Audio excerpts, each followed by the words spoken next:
Hospital Porter's Pride and Dignity. Stop the New World Order. Welcome to HPANWO TV. Welcome to this, the 60th in this series. Reply to comments. We've reached the big 60, guys. We're pensioners. We're really old. Oh my god. That's right. This is the 60th reply to comments video. This is the video in which I get to reply to your comments, hence the name.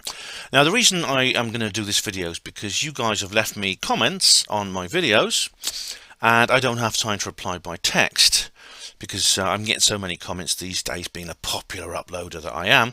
So I feel obliged to reply to those comments because you guys take the trouble to give me your feedback. I get a lot of feedback. I get really long details. Comments. Some people will praise me, some people will abuse me. I get a lot of criticism, both constructive and destructive, and I feel like I should really reply to you. Now, you may think to yourself, well, this is a long video, I only want to reply to one comment, I'm not going to watch a 9-hour video for that. Well, you don't have to. First reason is for two reasons. Firstly, I'm going to put a timestamp underneath whatever comment I'm replying to, saying, thank you for your comment. It will be answered approximately within the first hour, second hour, third hour, etc. of the upcoming comments reply video. So thanks for your comment. It'll be answered approximately this time within the first hour of the upcoming reply to comments video, and then second, third, fourth, fifth, etc. Although my comments reply videos are getting a lot shorter because I do them more often. I used to do them about once every 2 months to begin with. I now do them probably less, probably more than once a month. Probably maybe every 3 weeks or so. So if you want, you can watch the whole thing. Even if you watch the whole thing, it's not very long. The other reason I do these reply to comments videos is because I enjoy doing them, and it's fun. It's great fun. They're popular videos. Many of you viewers like watching them. I know a lot of you watch them all the way through, and yes, it's all part of this HPANWO TV experience now, and it's really got to the point where I wouldn't stop doing this even if I could. So let's go straight over to the first comment. By the way, it's actually a little bit hot in here. I've got a fan. I might need to turn it on if it really gets too hot. In which case there will be a little bit of wind noise on the mic. I've got to apologise for that, but that's just the way it is, unfortunately. But hopefully that won't be necessary. I'll try to avoid it if possible. So let's go to the first comment that was left after the last comment reply video, and it's Hillary Drinkwater.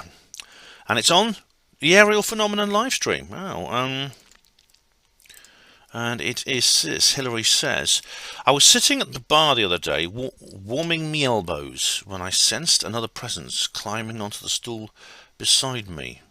Junt? She barked roughly. Pardon? I inquired politely. Junt? That's J-U-N-T, she repeated. Then, seeing my lack of comprehension, spelled it out slowly. Do you hunt? Hillary, social club on a Saturday night at the John Ratcliffe. I've had many experiences like this. Yeah, so it's not unusual, you know. Hillary continues. What? Oh, no, she said. I have no need. Generally, the game come right up to me and parks its arse next to mine at the bar, I said quite quietly. But have this, I said, placing a re-wrapped package in front of her. What is it? She asked. Jam, I replied. I was expecting you. I must remember that one, Hillary. It's really, really great. Thank you very much. And Hillary Drinkwater says here on Syntheos 2022, Porter! She says, Porter. Talking about ritual slaughter and a nice little holiday by the sea. Did I bring that up in the video, Hillary? All right. The sons of Han, with full potential but steeped in superstitious mythology, are rushing full tilt into revenge on Margaret Houlihan. Who? The sons of who? Margaret who? They are quite prepared to forcibly take from the person her Anglo-Saxon Chronicle, early September 1015 edition, according to the Marauder's entry into Sandwich, and straight away after, sailing around Kent to Wessex to get to the mouth of the Froom, from where he harried Dorset, Wiltshire and Somerset, beginning a campaign of such intensity not seen since Alfred the Great. Great. Effectively, what they're preparing to do will automatically take away their newly acquired potential in an instant, because what resorting to blood rituals does is say to our creator, bugger off mate, we got this. being neutral means not getting involved, but there's no reason to alert the porters. All right. I'm sorry, I don't know what you're talking about. It sounds a bit like you're discussing some kind of historical battle from, was it 1015 or something like that? Maybe was this just before the Battle of Hastings? I know that was 1066. Yeah, but Anyway, thanks for the comment. Let me know exactly what you're talking about, 'cause I haven't got a clue. Israel Diego Rivera, genius to the real genius. Hello again, Cynthia 2022.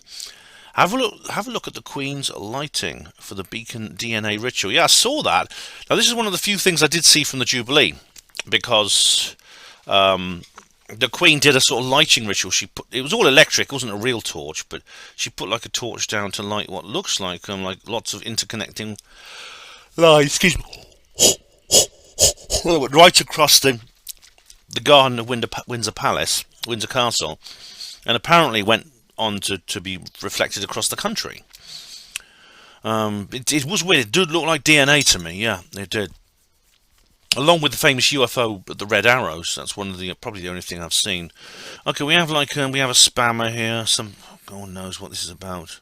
And Rick Clellan gives her strange looks. Okay, I'll just delete the spam. There we go. And we have Rhiannon Jones. Hello, how are you? Cynthia 2022. Immediately after finishing a book about alien abductions and mutilations. Oh yeah, I've been talking privately with Rhiannon about that. And these often sound some forest path on his own. Well, you know, Rhiannon, that did actually cross my mind. I think I might have even mentioned it in the video. And now you know why I keep nagging and fussing all the time. I have a hospital-related question. I've always wondered what those white plastic things on the walls of hospitals that have path slide written on them. Do you know? Happy St. Theo's Day, Ben. NHS's loss was our gain. Oh, thanks, Rhiannon. Oh, the path slide is a marvel. It's the equivalent of it's the equivalent of spice racks for porters. It really is. It's like one of these inventions that comes along and suddenly, it changes the world. If you're a hospital porter, you bow your head whenever you hear the word pat slide. A pat slide is a way of transferring lateral patient transfer from one vehicle to another. This means someone's lying in bed, for example, and how you have to get them onto a trolley, and if they can't move themselves, so you have to get them onto a trolley. Now, in the old days, and I joined portering just in time to be trained in these sort of methods. We would literally do manual lifting, where you have 3 people in a row, tallest at the head, shortest at the legs, and you literally roll them onto your arms and pick them up. And then if you couldn't do that, that wasn't suitable for all patients, so you would use a pole and canvas. You roll a canvas under the patient with sleeves. You put 2 poles, usually they're metal poles, sometimes they're wooden, up the canvas and make a little instant stretcher, and you literally pick them up like that with another porter at the other end and lift them onto the trolley. Now these are methods that are used and worked and everything like that, but the pat slide is different. The pat slide works. It's literally a plastic board with a gripper on the bottom and a smooth surface on the top, and you literally place it under the patient with a sheet, of course, and use the sheet or the canvas to pull the patient over on the slide, and it'll act like a bridge between the 2 vehicles, and you pull them onto the trolley or other bed you wanted to pull them on. Very, very good, very, very, very good things. I should do an article on HPWA about pat slides, actually, because they made our job so much easier, man. So much easier. It really did. Reply to comments 59. Hugo Rune. Hello, Hugo. Hugo says, I will respond more fully soon. But you really do consider cannabis to be a danger and a threat to you mentally, and my genuine medication makes me a woo-woo nutter. I will respond soon. Still watching your video. Edit to remind me. 20 minutes and 2 hours 20 minutes in. Just pointers to remind. Edit 2 hours 36 minutes 18. Patrick Moore, nice one. Reminder of 3:08 minutes. Hugo, all right. You've been keeping a running total of everything with edits. Now, I actually didn't say that. I never said that cannabis was a threat to my health mentally. I actually made the point that the effects it had on me were temporary. Literally, it wore off within probably less than 24 hours, and I was back to normal. Sorry guys, I'm going to put the fan on. It's too hot. I'm starting to sweat up a little bit. So there'll be some wind noise on the mic. Sorry about that, but it's really hot in this room. I don't think cannabis can be abused, as Graham Hancock describes in the interview he did with Joe Rogan. One of them, I can't remember which one, but it's very interesting. He talks about the bad effect cannabis had on him, and how his ayahuasca therapy actually helped him to overcome that. So, as you know, I'm a drug libertarian. I'm really. I saw the news clip with you in, and I'm really incensed about how they treated you. I believe full legalization, that sort of thing. I really do. It's one of the things I really disagree with Pete Hitchens about. So I believe cannabis can be, like all drugs, can be abused. It certainly caused. It was a threat to Graham Hancock's mental health through his own misuse of the drug. But of course, it can be enormously beneficial as well, and it is for you. And in terms of the medication, the medical effects it has on your particular condition, which involves neurological injury, which I know it does wonders for things like that. It did for my mum as well, who also suffered from neurological injury through multiple sclerosis. I'm not against it at all. I don't consider. I don't think I actually said that. I said that long-term psychosis is a very rare thing. And Hugo Rune just repeated the same point here as well in a separate comment. I don't consider that. Gary Robinson, hey Ben, depth charge was indeed at the Bullingdon Arms.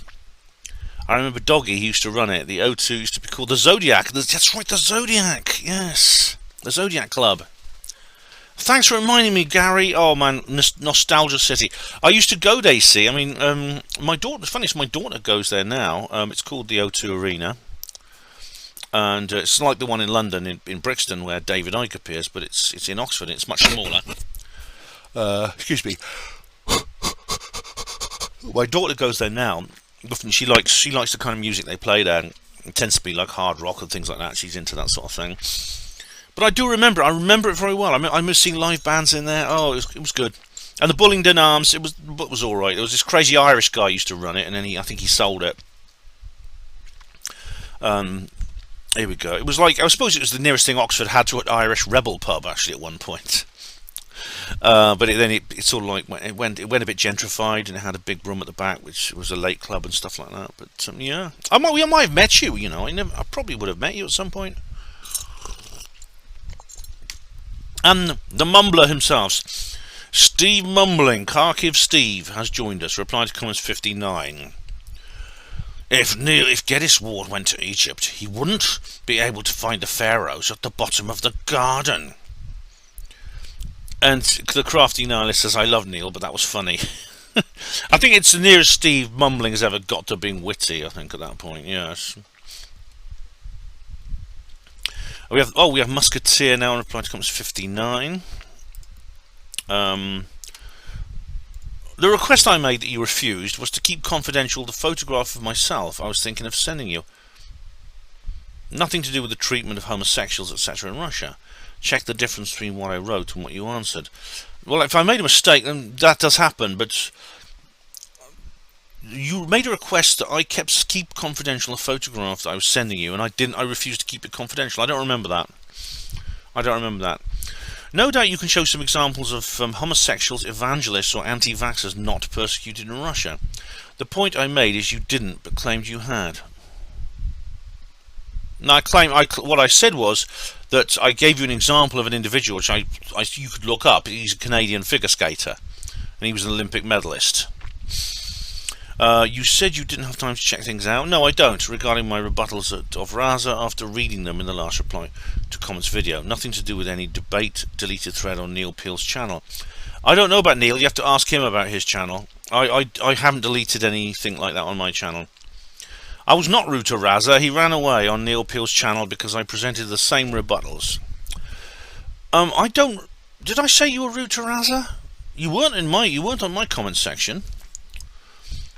Plus, to him, as you read in the previous reply to comments video, the ones you said you didn't have time to check out. So you've lost. Sorry, I don't have any memory of this, Musketeer. I never said Raza was a con man. I think you said something like that, if I remember rightly. I'll have to check. You certainly implied it. I said the free energy community exposed him as a BS artist. Yes, and I know. I said which community? Are you talking about KeelyNet? Are you talking about the free energy Facebook group? Are you talking about Andrew Johnson and his supporters? You talking about C's? I mean, which free energy community are you talking about? Raza sent me an interesting video, actually, and I think I mentioned it. Did I mention it before? Was it Raza who sent it me? Maybe it was someone else. But anyway, it was the Searle effect generator. It's being produced commercially now. Yeah. Why wouldn't he ask you for money? Why would he ask you for money anyway? It's clear you don't have the sort of cash that type of scammer goes after. Really? Well, that's funny, because I keep getting messages all the time from sexy Cindy in Thailand or something, Hi, baby, how are you? You're really handsome, things like that. And sometimes I get talking to them just for a laugh. I'm not seriously trying to date them. But usually within about 6 or 7 exchanges of messages, they say, "Can you help me? My auntie's really ill. I need some money, baby," and things like that. So if these bots, which is what they are, they're not real people. If these bots from Thailand can ask me for money, then I'm sure that, or wherever they come from, I'm sure that Raza would if he could. Raza has not even said anything that indicates he doesn't know how much money I have. You say it's clear I don't have that sort of cash. How do you know how much cash I've got? I worked through the lockdown, mate. I worked through the lockdown with basically nothing to spend my disposable income on. I do have some. So for all you know, I might have a lot of money. I can certainly afford to pay for these little trips I'm taking. So he never made any statement, or he didn't probe me in any way. I mean, I know when someone's trying to find out how much cash I've got. I know when someone's asking me. I've met people before who think they can fool me. And I know when they're trying to fool me. Raza never made any hint that he had any kind of interest like that in me. You say it's clear I don't have that sort of cash. How do you know, Musketeer? You don't know me either. If he's not a con man, why is he trying to resurrect Richard Willis's Magna Coaster scam? Especially after saying he has a multi-gigawatt power plant design that's been built and works. Yeah, it's actually he's actually stuff he's doing in China right now. I don't know about Richard Willis's mega coaster, let alone whether it's a scam or not. I know there are free energy scams. I mean, generally it's the old days of mechanical perpetual motion. There are a few now. Some of them are. Thing is, every single one will be accused of being scam. Remember, Stay On. I think everybody accused Stay On of being a scam. This was an Irish company that came up with this thing called the Orbo machine. It was a few years ago. It was a big thing on the old David Icke forum. But basically, it's impossible to avoid that. See, it's impossible to get into this business and not accused of being a scam artist. The final nail in the coffin, or smoking gun, as Raza would say.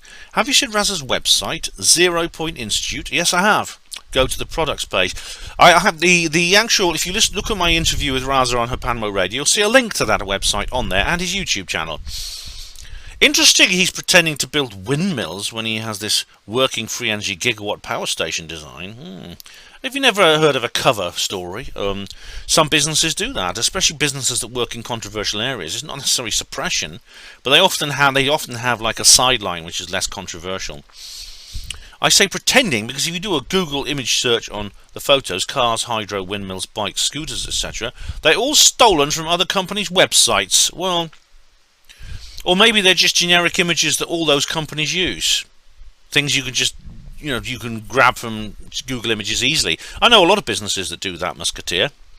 Where's the Porter's Party video? How many turned up? Well, I didn't make a video. There was about 7 or 8 people at the Porter's Party. I didn't make a video of it because it involves many, many individuals. There were probably about half the porters that turned up were serving. There were a couple of others that were former, like myself.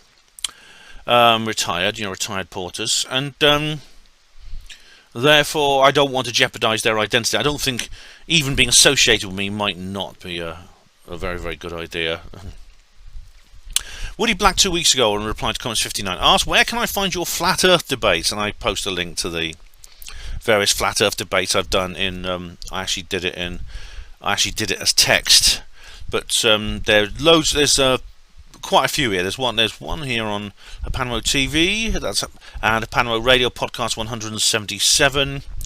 Then there's program 329, and yeah, that's the one I did with David Weiss. Yeah. Right. Reply to comments 59. Stephen Truthseeker. Hi, Stephen. I've met Stephen. He exists. I think there are hidden messages in the Bible, but they are Masonic symbolic messages. Yes, Stephen, you may be interested in Ralph Ellis. He's decoded a lot of the Bible. Yeah, I mean the thing about, I know you're referring to Michael Drosnin. Now Michael Drosnin was different. He didn't just say there was symbolic themes in the text, in the story, in the content. He said there were actual codes within the original Hebrew text itself, which it appears is not the case. Stephen continues, I see religion as mind control of the Illuminati, that they have co-opted the truth about the universal creator. No human is God, and God is not a person. God, natural law, is the universal intelligence that has spiritual laws built into the universe. No man can create laws that are, they are Masonic rules, not laws. Yeah, I have to say, yeah, I'm just going to try my. Let me just see if this works. One moment. There we go. I'm just expanding the text a little bit there. And we have Steve mumbling on reply to comments 59, saying, none of the Ariel School kids became eco-warriors, did they? Well, Emily is right. She paints a lot of pictures, and some of them have a kind of like a natural nature theme. So the aliens wasted an awful lot of time and energy, didn't they? Well, who knows? They may have planted seeds, Steve. You know, they may have planted seeds. You know, the way that Vladimir Zelensky has done in your mind to turn you into one of his acolytes. You can apply Occam's razor to any situation. No, you can't. Okay, all it states is the simplest answer is most likely the correct one. I know, but you can't apply it. You can't apply it until you know. You have a hierarchy until you have established a hierarchy of simplicity, lots of different answers, and that's not necessarily the case. There's zero evidence for ETs visiting the Earth. However, there are plenty of evidence for Toyota coaster minibuses, scuba diving wetsuits, ET masks, and equipment for producing sound effects. Steve, you either do not understand or you're distorting the whole meaning of Occam's razor. You really are. Now, I've studied I know about skeptic stuff, right? I've read skeptic books. I know that. Okay. So apply Occam's razor and you get the kids being pranked. Zero ET involvement. All you have been told over and over again.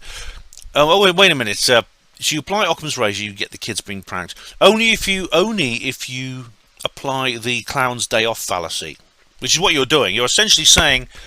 What you're doing essentially saying is because something is physically possible, no matter how unlikely or absurd it is, we always accept that as the explanation instead of aliens. It wins by default according to some principle I don't quite understand. It always wins by default because it doesn't involve aliens, regardless of how unlikely, how extraordinary and how absurd it is. So that's the clown's day off fallacy. You've seen my video at Sufon. You know about you've seen my skeptic lecture. Zero ET involvement. No. Wrong, Steve. And you have been told over and over again, the quote is, extraordinary claims require extraordinary evidence, not extraordinary claims require extraordinary explanations. I've heard both versions, Steve. Does it make any difference? It doesn't change the meaning very much, does it? I think you deliberately misquote this, as you can supply an extraordinary science fiction explanation, but never any extraordinary evidence. No extraordinary evidence, extraordinary claim immediately rejected.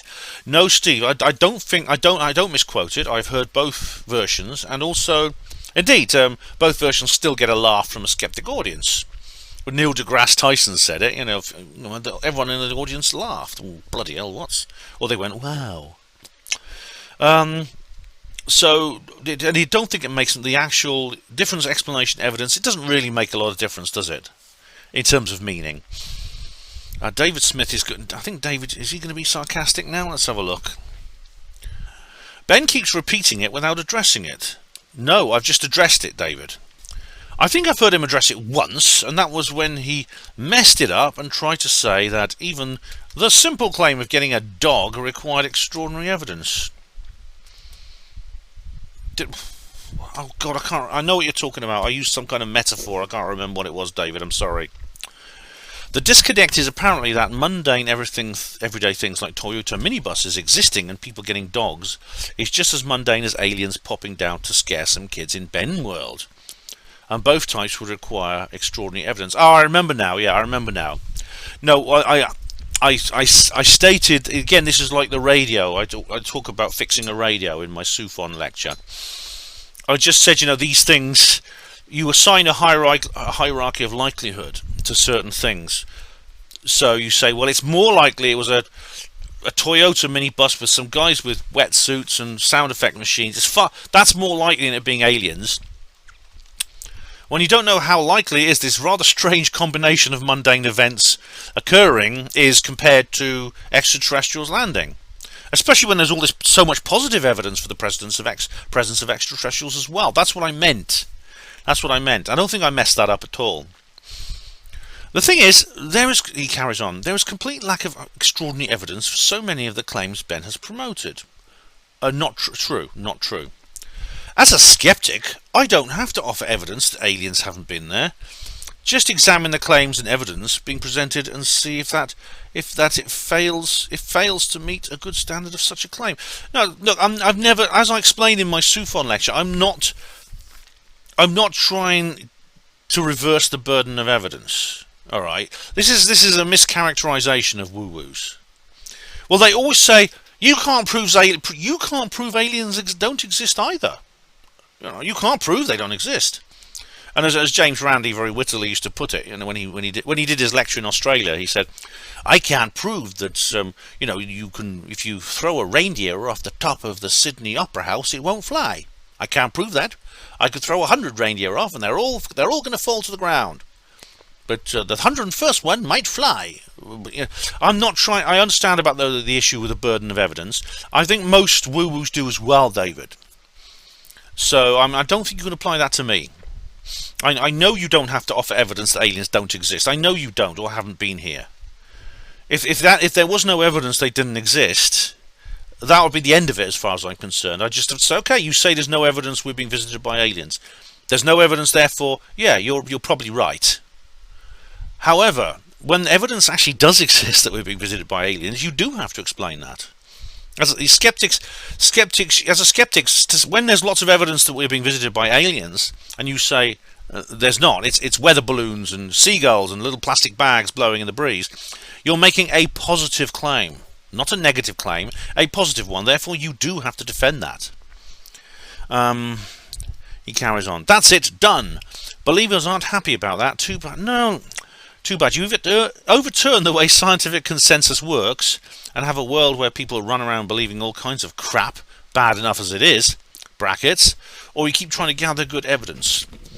But as I've just, sorry, I should have just read to the end of that paragraph first, David. As I've just explained, that's not what believers are doing.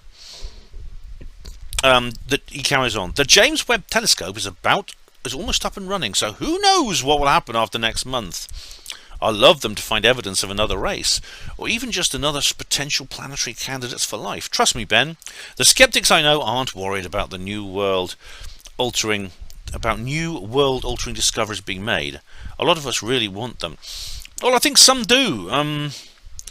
Several people I know who are skeptics have said at some point, it would be a nice world if some of the things people like I talk about are true. The difference is I believe they are, and these skeptics believe they're not. I'm interested to see what the James Webb telescope discovers, especially when it starts. I hope it'll turn its attention to Tabby Star, although that has already been examined quite a lot. I know.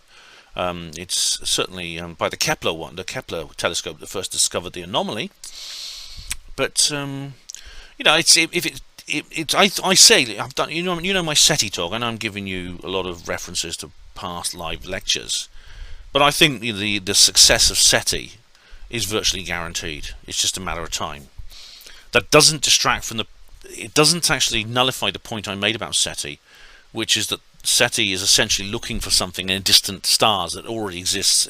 That not only exists already, it's already here on the Earth with us, which is incredibly ironic.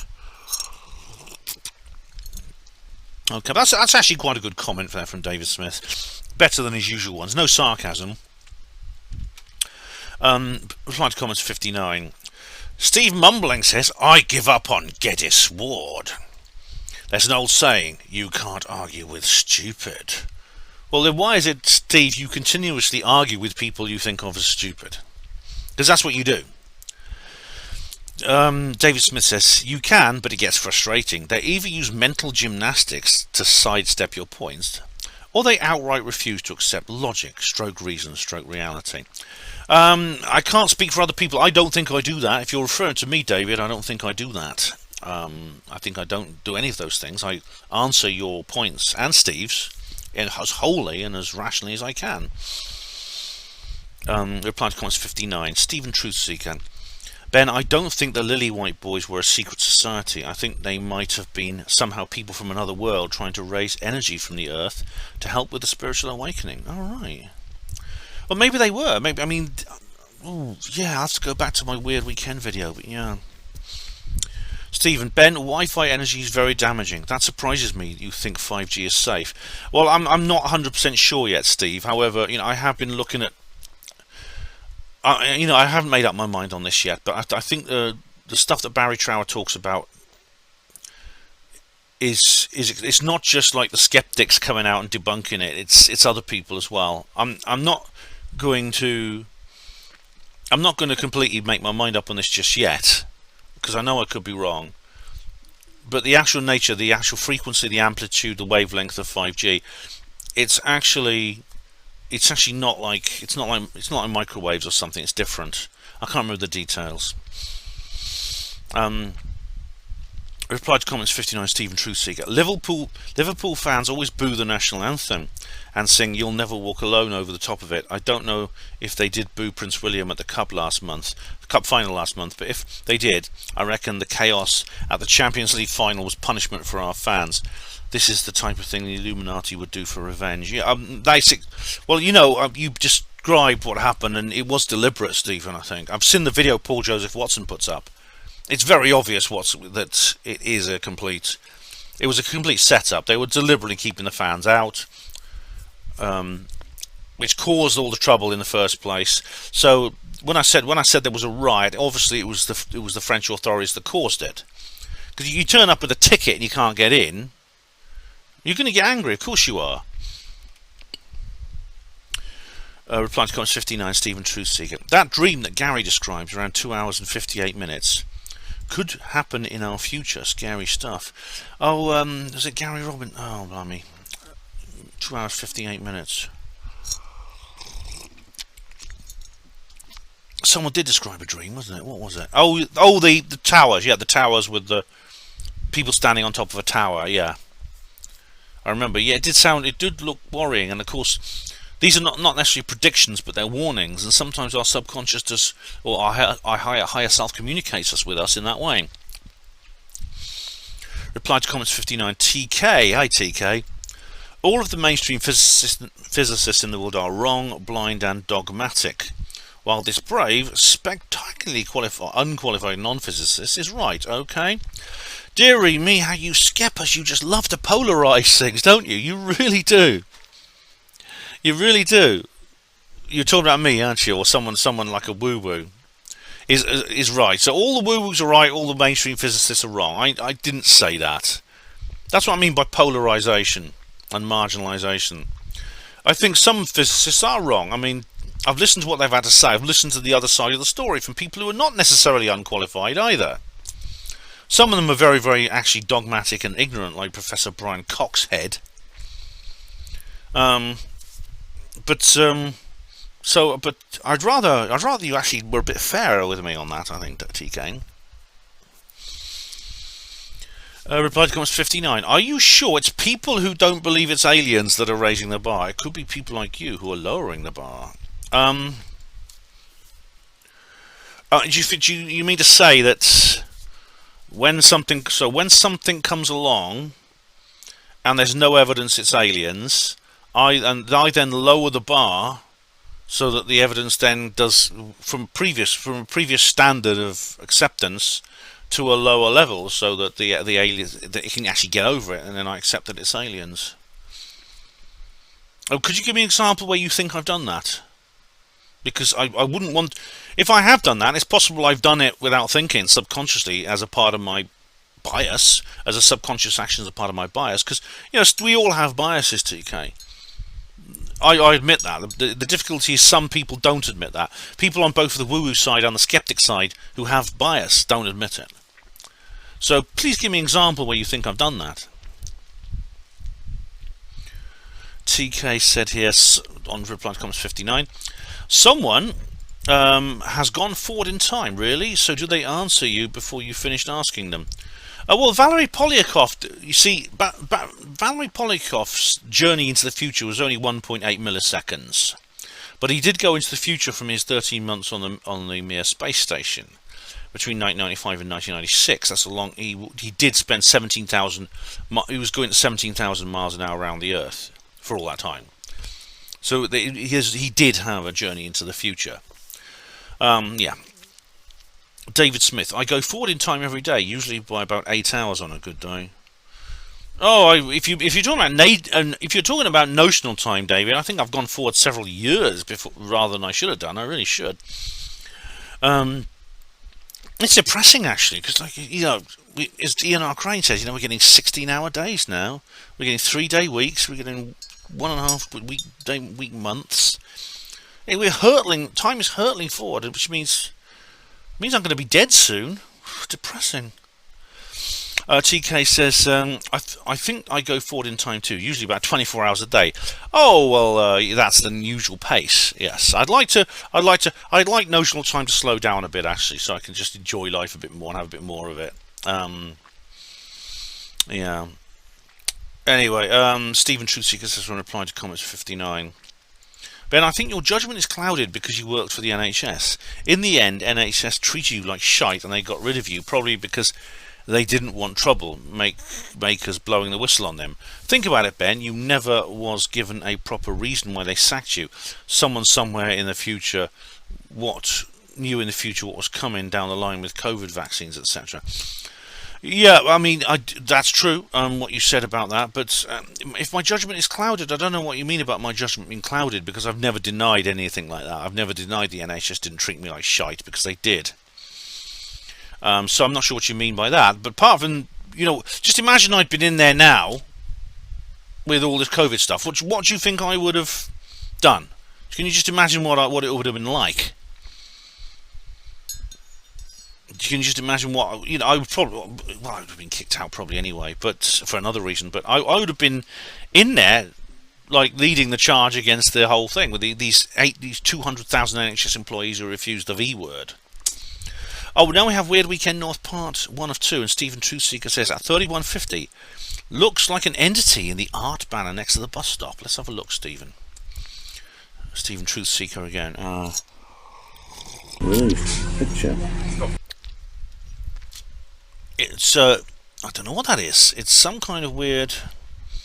Yeah, it's a man walking a dog. I'll show you. Well, you can go and watch it yourself. It's this video here, Weird Weekend North 2022, Part 1 of 2. There's a man walking a dog, and there's this. Is this what you mean here, Stephen? This thing here. It looks like some kind of a guy with a. I don't know if he's got a turban on. Is it some guy from the Middle East? I don't know. It could be. It looks like. I'm not sure what that is. Okay, then, Stephen. Right, next one. But thanks anyway, Stephen. I'll how am I getting in for time? 20 minutes to go. I don't like to make predictions about how long this is going to take. Stephen Truthseeker says on reply Weird Weekend North, replying to comments 1 and 2. The Swedish twins could have been under mind control. Oh yes, that's the Ericssons, Sabina and Ursula Ericsson. Funny enough, no one knows where they are now. They vanished with their families. When Sabina was let out of jail, she went back to her family in the United States. The other one went back to Ireland after her legs had been fixed. Then they just vanished. But I think they were under mind control of some kind, and maybe they were shouting, they want our organs, they want our organs, and they had the strength of 10 men. They were really, really tough. They don't look at you because they're like these small waif-like women. You can imagine they'd be quite easy to hold down. It took like 5 or 6 people to hold them down. Same video, Stephen Truthseeker. I reckon there's entity in the canal water as well that pull people under. I've seen ghost videos on this. Well, there's several videos on the Manchester Pusher, including a very good one by Bedtime Stories, which is a great channel. Since then, I've been informed there is another side to the story. It could just be a statistical blip. I'm looking at both sides of this right now. I don't know exactly. Could be there's nothing to it. Mel Browning says on reply to comments 59. Thank you so much for taking the time to answer my comments, Ben. I am more skeptical these days, but I will always keep an open mind, especially regarding extraterrestrials. It was good to hear that you don't blindly believe in every conspiracy out there and that you look at both sides. I respect your beliefs, although I may disagree with some of them. You always create an interesting and entertaining debate for both sides to respond to. Keep the videos coming. Thanks. Thank you very much, Mel. That's much appreciated. Reply to comments 59. Diego Rivera says here, a UFO was seen at the Queen's Jubilee. Red arrows fly. Oh, it's done its usual, guys. Just scroll down again. Oh, bloody, bloody, bloody. Yeah. Now that I dealt with in the live stream, didn't I? The live stream. That was very interesting. It appears to be some kind of. There we go. It appears to be an object which was above the trails of the red arrow. So we know kind of, at least at the minimum level, how high it was. It was also triangulated with a second video. What it turns out to be, I don't know. Alex Ritchie puts a snoring sound, a row of Zs, which is snoring underneath. I'm sorry you find that boring, Alex. Gary Robinson says on replying to comments 59. Ben mate, random idea that I think would be interesting. You should launch a second channel that focuses entirely on debunking supposed UFO and paranormal events. Ben the Skeptic. The point of the channel would be to show that woo-woo nutters like ourselves are capable of debunking the BS that's out there. However, alongside videos that debunk obvious hoaxes, such as the Del Rio UFO incident, there would of course be videos of events like the one in Zimbabwe, which you would not be able to debunk. Therefore, the channel would be balanced. In terms of marketing, the channel would need to be separate from your main channel so that the message it sends out to potential subscribers is very clear and focused. In other words, putting such videos on your main channel would probably put some of your more skeptical people amongst us put off some of the more skeptical people amongst us off from watching them. I think you could do very well with a second channel like that, mate. And in writing this comment, I've unintentionally become one of those annoying blokes who goes around telling everyone, yeah, you want to do right, mate, cheers. Okay. Well, thanks for the idea, Gary. Now, I haven't really thought about that. I mean, the focus is on debunking actual hoaxes. I don't know if I'd need an entire channel for that. Also, this is. I may well end up going down the route that I think Bufora has gone down. And I made this comment because I went to their 2012 conference in London and I listened to it. It was an interesting talk by Heather Gilroy. Or is her name still Heather Gilroy? I don't know. She's been married or divorced, I think. But I got the feeling that she was saying essentially, she did essentially a talk about this. And this ties in with things like Jenny Randles. Jenny Randles has written an entire book called UFOs. It was called UFOs That Never Were. It's about solved cases. She's gone to the effort of writing a book, and I know how much effort writing a book goes. So it's a sense, I think, of, as I said in my review of Heather's talk, it's kind of like moving forward while looking over your shoulder. Do you see what I mean? In which case you never move forward, because you spend all your time looking over your shoulder at things in the past, things that have been solved, things that have been debunked. And the rationality is you can learn from these experiences, so you'll know when real ones comes along. But then you can get such into a habit of debunking things that are debunkable that you never even look at the real ones, or the ones you think are real. So I don't really want to go down that kind of route. But I'll think about it. Gary says, P.S. I think a channel dedicated to debunking would also help you defend yourself against people who accuse you of being biased towards the validity of UFO and paranormal subjects. You would simply be able to laugh in people's faces and tell them to check out the channel. Well, it certainly would help with that, Gary. The thing about it is, though, it wouldn't persuade everyone, first of all. And secondly, I actually do not deny that I have a bias towards the validity of UFO and paranormal subjects. I don't deny that. As I said, I think everyone has a bias of some kind of prejudice when they're addressing these kinds of subjects, on both sides of the debate. I think the challenge for us as researchers, whether we are skeptic or believer, is to try and overcome that. And the problem I have with many people, especially on the skeptic side, is that they don't. They walk around going, I don't have a belief system any more than the off switch is a TV channel. And when you do that, you say stupid things like Steve Novella does. Remember? Oh, my friend said, he would indoctrinate her into non-belief. They say obviously contradicting and complete things that completely discredit their very position. So I don't think I don't deny I've got a bias, but I think I do what I can to counter that. I let people like Steve Mumbling and David Smith and other skeptics, I let them come here and have their say. Even when they're rude and aggressive, I still let them have their say. Obviously, I draw a line with trolling and abuse, and I have deleted a couple of comments for that reason. I have deleted maybe one or two of Steve's. These are the only comments of his I delete, by the way. He will claim otherwise. But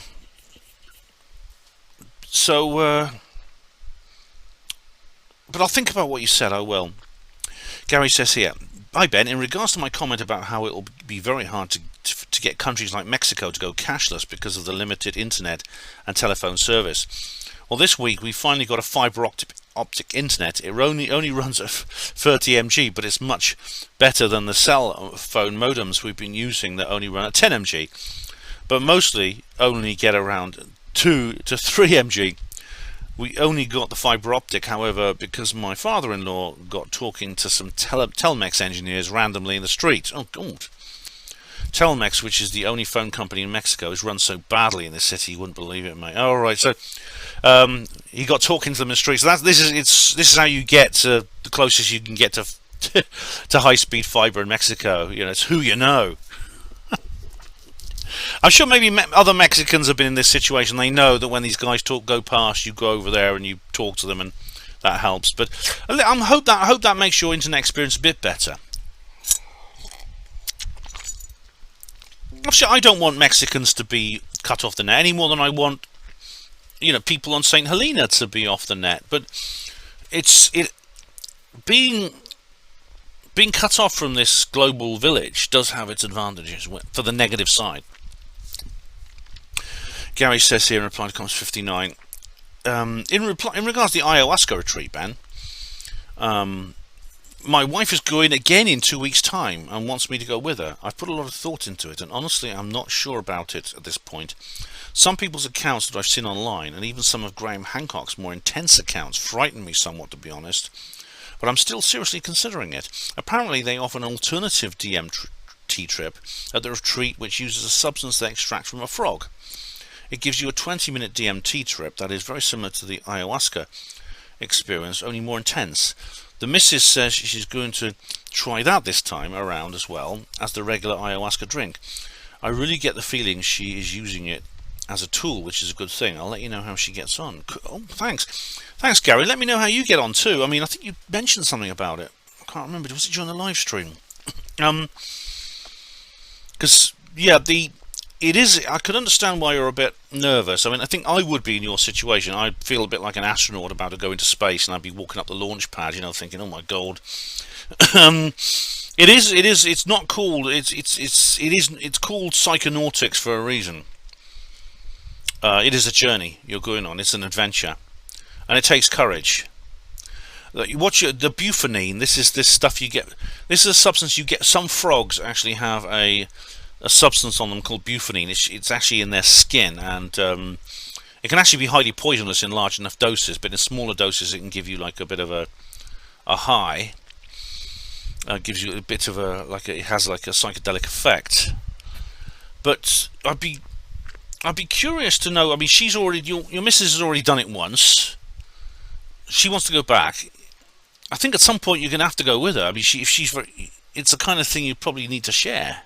I don't know your relationship inside out, but that's what I'm guessing. I'm just having a feeling that that's the case. But I wish you luck. I really do, mate. I really do. Reply to comments 59. We've got Alex Ritchie with reverse. He's got reverse capitals. Anyone still into quote unquote Chris Everard is a numpty. Right, I'm into Chris Everard is a numpty. I don't know. I know Chris Everard. I've interviewed him.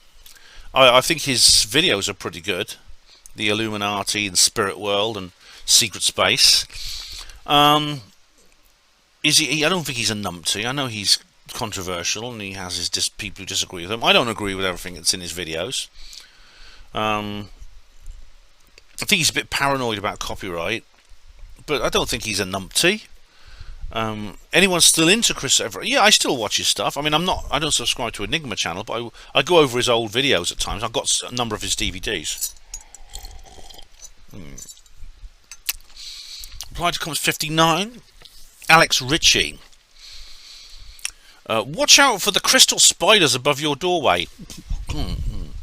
Brrr, Parksy says so you all must believe. Right, I've not seen Simon Parks' video. I mean, Simon, I need to catch up on Simon's stuff actually, because he does a video every few days and I haven't had a chance to watch them. But I'll listen if he mentions crystal spiders. I will say something. Yeah. Reply to comments 59. Alex Ritchie again. It's fucking simple, people. We are a genetically engineered species that were produced in the days as a slave race. We became cognizant of our enslavement and, to some level, rebelled. We are now in the global removal of ourselves. The planet is being sterilised in readiness for the next incumbent. Oh dear. I don't think there's evidence to suggest humans have an unusual genetic background. Yeah, in ancient mythology, sometimes like in Sumerian, also in parts of Africa, the mythology talks about humans being a slave race to aliens. Yeah, extraterrestrials, the Anunnaki, the Chitauri, and we become cognizant of our enslavement to some level, and we've rebelled, and we're now being removed. Well, what if we don't want to be removed? What if we stop them? What if we stop the planet? What if we stop them sterilising us? These things are not, we can fight back. That's the whole point. That's the whole point of fighting the New World Order. Same video, Alex Ritchie again. Einstein-Rosen bridge is available to the clear mind. Think pineal. Right, blimey, these are like cryptic crossword clues. The Einstein-Rosen bridge is of course a wormhole. It's a way of moving from one part of the universe to another, bypassing long distances in space, kind of hyperspace jump, to use science fiction terminology. It could also be you could also move from one dimension to another with it. As for the pineal, you're thinking of the pineal gland in the brain. Well, that, according to Rick Strassman, is where endogenous DMT comes from. We know that melatonin comes from there. Yeah, it's interesting. Alex Ritchie says on reply to comments 59, please block mumbling for fuck's sake. We're not interested. See my comments below to him. All right, I'll check in a minute, but Steve's not done anything that warrants him being blocked. Alex, all right. He's annoying. He's contrarian and annoying sometimes, and he's difficult to talk to. That doesn't warrant him being blocked. It's I know that there are people I have blocked, and I know who they are, and I blocked them because for the reasons that they are trolls and they're abusers and they're bullies. Do you think I allow Droik to post on here? No, I do block some people. Steve hasn't done anything I think warrants a blocking. Now, you're not the first person to recommend that I block Steve Mumbling. Other people have too, but I'm not going to do that. I think the thing is, Alex, I think because of my Droik experience, I've developed rather a thick skin to this sort of thing. So, you know, after you, because Droik was after me, you got to go back like to when I started on the forums in like the early 2000s. 20 odd years ago, I started on forums, and that's when I first encountered the Droik trolls. That's how long they've been after me, and it's made me quite resilient. So when Steve Mumbling comes along, well, it's a bit like being scared of a worm, you know, when you've encountered a rattlesnake, basically. Musketeer says in reply to Alex, who's not interested, Alex? You certainly aren't, speaking on my behalf. Anyone else here want Mumbling blocked? Is Alex speaking for you? Yeah, well, that's a good point, Musketeer. Several people have requested that I block Mumbling, but really, you know, you can block him yourself. If you don't like Steve Mumbling, if you block him, you won't see him, even in my comments section. So go ahead. Reply to comments 59. Alex Ritchie. Carillion, a known New World Order corporation. What the fuck? I know. Yeah, they're gone now. They've got what they deserved. And we have a new video now. Rin McKinley 7, Cat Black and versus Vorsh. Diego Vera says, "How did you meet Rin? Was it on a dating site?" No, it wasn't. I don't know how I encountered her videos. I think I was just looking through all the anti-SJW stuff and her videos came along, and I thought she had a good take on things. And I sort of like started posting comments and she replied, and eventually we ended up collaborating. It wasn't a dating site, no it wasn't. And Steve071 says underneath, Ben and Rin forever. Rin and Ben forever. Goodness me. This is like being at school where I sit next to a girl in class and everyone's got us like, you know, marrying in 20 years time. Good grief. Ben and Rin, he's got a girlfriend and has got a boyfriend. Oh, dearie me. And Rin Michaelis again. Hugo Roon says, "Sorry Ben, but this lady's difficult to follow. Perhaps it's my hearing problem. I'm glad you were able to translate, but still baffled by her." Well, Hugo, she has an unusual accent. She comes from I'm not going to say where she comes from, but she comes from a part she comes inland, in a part of the inland United States, not on the coast, inland, and there's lots of some people in that area do speak in a strange way, and she has a strange accent. But I'm sorry you weren't able to understand her, but I can. And nothing, as it seems, says she's speaking with a southern drawl. My guess is she's from Mississippi. We call that region the Bible Belt, hence the conservative biases. I'm not going to say where she's from, but you know, if you are American yourself, you may recognise her particular twang. But she's sort of like she is quite conservative, actually. She's quite like but she is, I suppose, quite right wing, but I think she's open-minded. I mean, she regularly talks to the SJWs. She's got a very good friend, Lapis, who's kind of a sort of not an activist, a trans commentator, and she's willing to go onto shows with several. She's been on Christy Winters' show as well. I think she's only on there once, but as I said, this is what I mean by her being judicious. She's not bigoted about these sort of things. She doesn't. I think she understands that people don't choose their beliefs, and because they choose a belief which is contrary to your own doesn't mean they're evil. It means that, you know, in your view, they're misguided, and talking to them and maintaining a relationship with them is the way to making them see sense. I mean, Mick West understands this, even though, of course, I would say the same about Mick West. That's the thing. But that's what impresses me about her. I think she's very intelligent. Like I said, she's open-minded. She's inquisitive about social issues, but she's not doctrinaire about those things. Taff Derek Baker. Hi Taff Derek, how are you doing? This is a guy who photographs the moon. With Rin Michaelis again. I can't understand what she's saying, so I turned down the speed on the video. It didn't help. Alright, another person who's having trouble with the Rin's accent. Alright, well, I can understand her perfectly well. Maybe other people have trouble. I'm sorry. I mean, it's all to do with the individual. I mean, it's all to do with the individual, perhaps. Charles Scott says on reply to comments 59. Oh, and that's the end of this particular hour. Okay, I will. I'll just answer this comment, then I'll leave it. Until I say I finish commenting on this reply to comments 59, then in the meantime it can be assumed some of my comments have been blocked or deleted. Alright. Charles, none of your comments have been blocked or deleted, I promise you. Now, I'm just going to keep repeating that, because this is... Steve Mumley says the same thing. A couple of other people do the same thing. You keep deleting my comments, you keep deleting my comments. I'm not going to bang the table or fight and yell at you. I'm just going to say I am not deleting your comments, and I'll repeat that over and over again, because I swear to you I am not. I've just checked the hell for review file, and there's nothing in there. Before I do these comments reply videos, I always do that. Now, there's one subject I'm not going to discuss with you anymore. Now, I'll tell you what. I'll switch over I'll carry on with this actually after in the second part, because I do want to make a statement about Charles Scott, but it's the end of the hour now. Okay, I'm back, guys. I'm back. So, as it happens, Charles has made another comment, so I'm gonna. There's something I need to say about Charles. And this is to do with. I'm not going to go into too much details because Charles and I have been conversing privately. But I do have now the second. I've got a tag now for the second comments reply hour, which I'm going to put into this next comment he puts above it.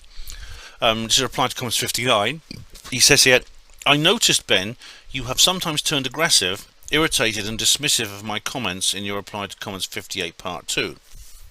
And I'm confident it's because the evidence and proof that you are a liar and you have a mental illness or bizarre weird character trait is there for all your sane and honest YouTube viewers to see. You may deny there is proof whereby there is no doubt whatever you are a liar, but your YouTube viewers will soon see why. No doubt, Ben, you will continue to try and lie your way out of this situation with your lying drivel narrative. I've shown links mainly for the benefit of your YouTube viewers to allow them to ascertain your character, which I've sadly discovered. Now, after Charles wrote this, I actually communicated with him by email. We have our email addresses, and I provided him with some information. What this is all about, the whole business, Outlimits magazine. He claims that I lied, that someone offered to sell me, that basically Chris Evers, the organizer, offered to sell me a ticket, and that I lied and said he didn't. I showed him evidence privately. I shared with him information which basically indicates that I didn't do that. I showed him the evidence that I had not received any information from Chris. And Charles just said, well, this evidence is fake. You made it up. You photoshopped it. You took a screenshot and then added bits in with Windows Paint or something like that. I replied to him saying, well, look, you could say the same for Chris. Chris could have done that. You don't know if he did that. You can't prove he did that unless you catch him red-handed, and it's something he obviously did in the privacy of his own home. But yet you give him the benefit of the doubt and not me.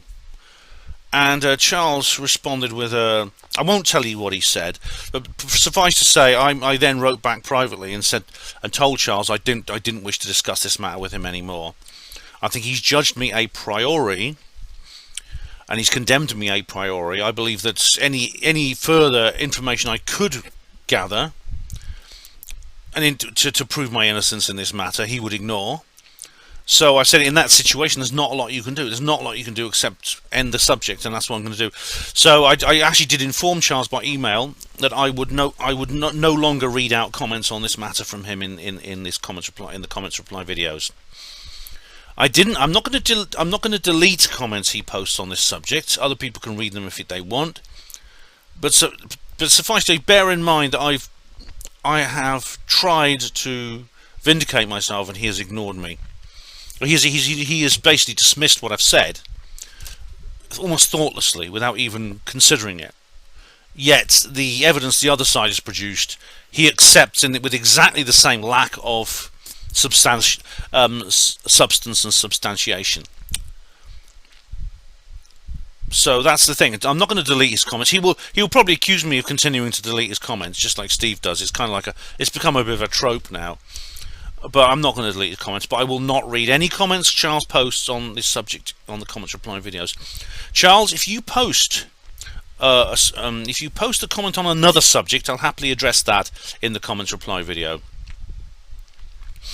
And here we go. Immediately, here we go. Here was a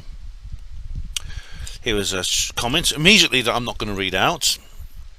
Oh my God! Here's another one I'm not going to read out, as I've explained in my email to you, Charles. And here's another one. Oh, God blimey! We have now 1, 2, 3, 4, and then 5. There's a little short one now. Charles, you are obsessive. You know, you are an obsessive over this. Do you know that? You are really. I don't know why it's such a big deal to you. I mean, other people have they've said what they think and then they've just moved on. Especially when, you know, it's pretty much a victimless crime. I mean, what harm was done? What disruption did I actually cause? Was the conference not a success? Did it not go ahead as planned? No one even knew I was there until the end. It was finished. It was done. It was a big success, and then we all went home, and a couple of days later my video appeared, and now suddenly, oh my God, everyone's suddenly up in arms about it. Everyone's claiming that they knew I was there all the time, which they didn't. It was a lie. I know, because no one said anything on social media at the time. There would have been a big social media footprint of some kind if they had known I was there, and they didn't. The social media footprint only began when I posted my video, literally after I posted my video, as I predicted in the video itself.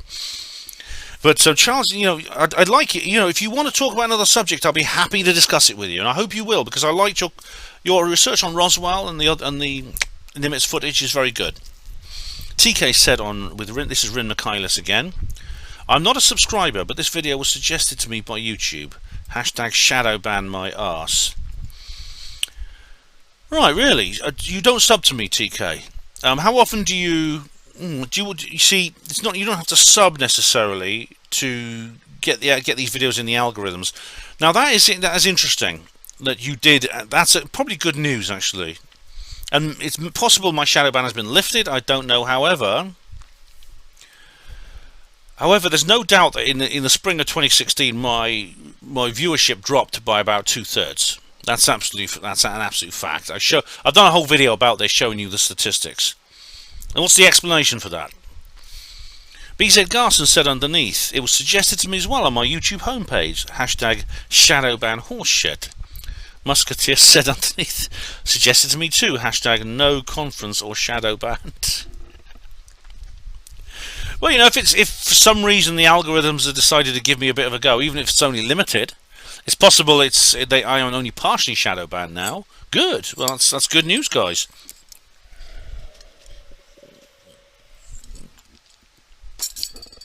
Unless it has something to do with the fact that even though you're not a subscriber, you regularly visit my channel and my videos. Rin McKinley again. Steve071. The ability to be a faceless pseudonym online has brought out the worst in the lowest bottom feeders. Yeah, I think I've done an entire video about that, but it's amazing, Steve. You know, this phenomenon of trolling and abuse. In fact, I have done an entire video about it, which if you've not watched, please do. It's called Confronting Droik. You'll need to log in to see it, because I put it on restricted because of the content, but it just goes to show, you know, this is a guy, I actually challenged him to meet with me, and he didn't. He was too gutless to face me. And of course, before the internet, before social media, before this faceless pseudonym phenomenon online, confronting me face to face is the only way he could have confronted me. Oh yeah, it doesn't. Right, here we go. Charles Scott has posted here we go. I'm not reading that out, Charles. I'm not deleting it, but I'm not reading it out. There's an entire thread here with Charles Scott here. And this is just, I've put some comments in here. This is just where I basically say to him, we just arrange a private discussion through email. I'm not reading that out, Charles. As I said, I'm not reading out any more of this shit about the things we talked about privately. New probe, Tommy Time Television. Oh my god, my good god, it's a probe video. This is historic. Yay, yes. Oh, Tommy, it was wonderful. It was absolutely wonderful. And Tommy says here on New Probe, thanks for the train spotting treat. I love trains. All right.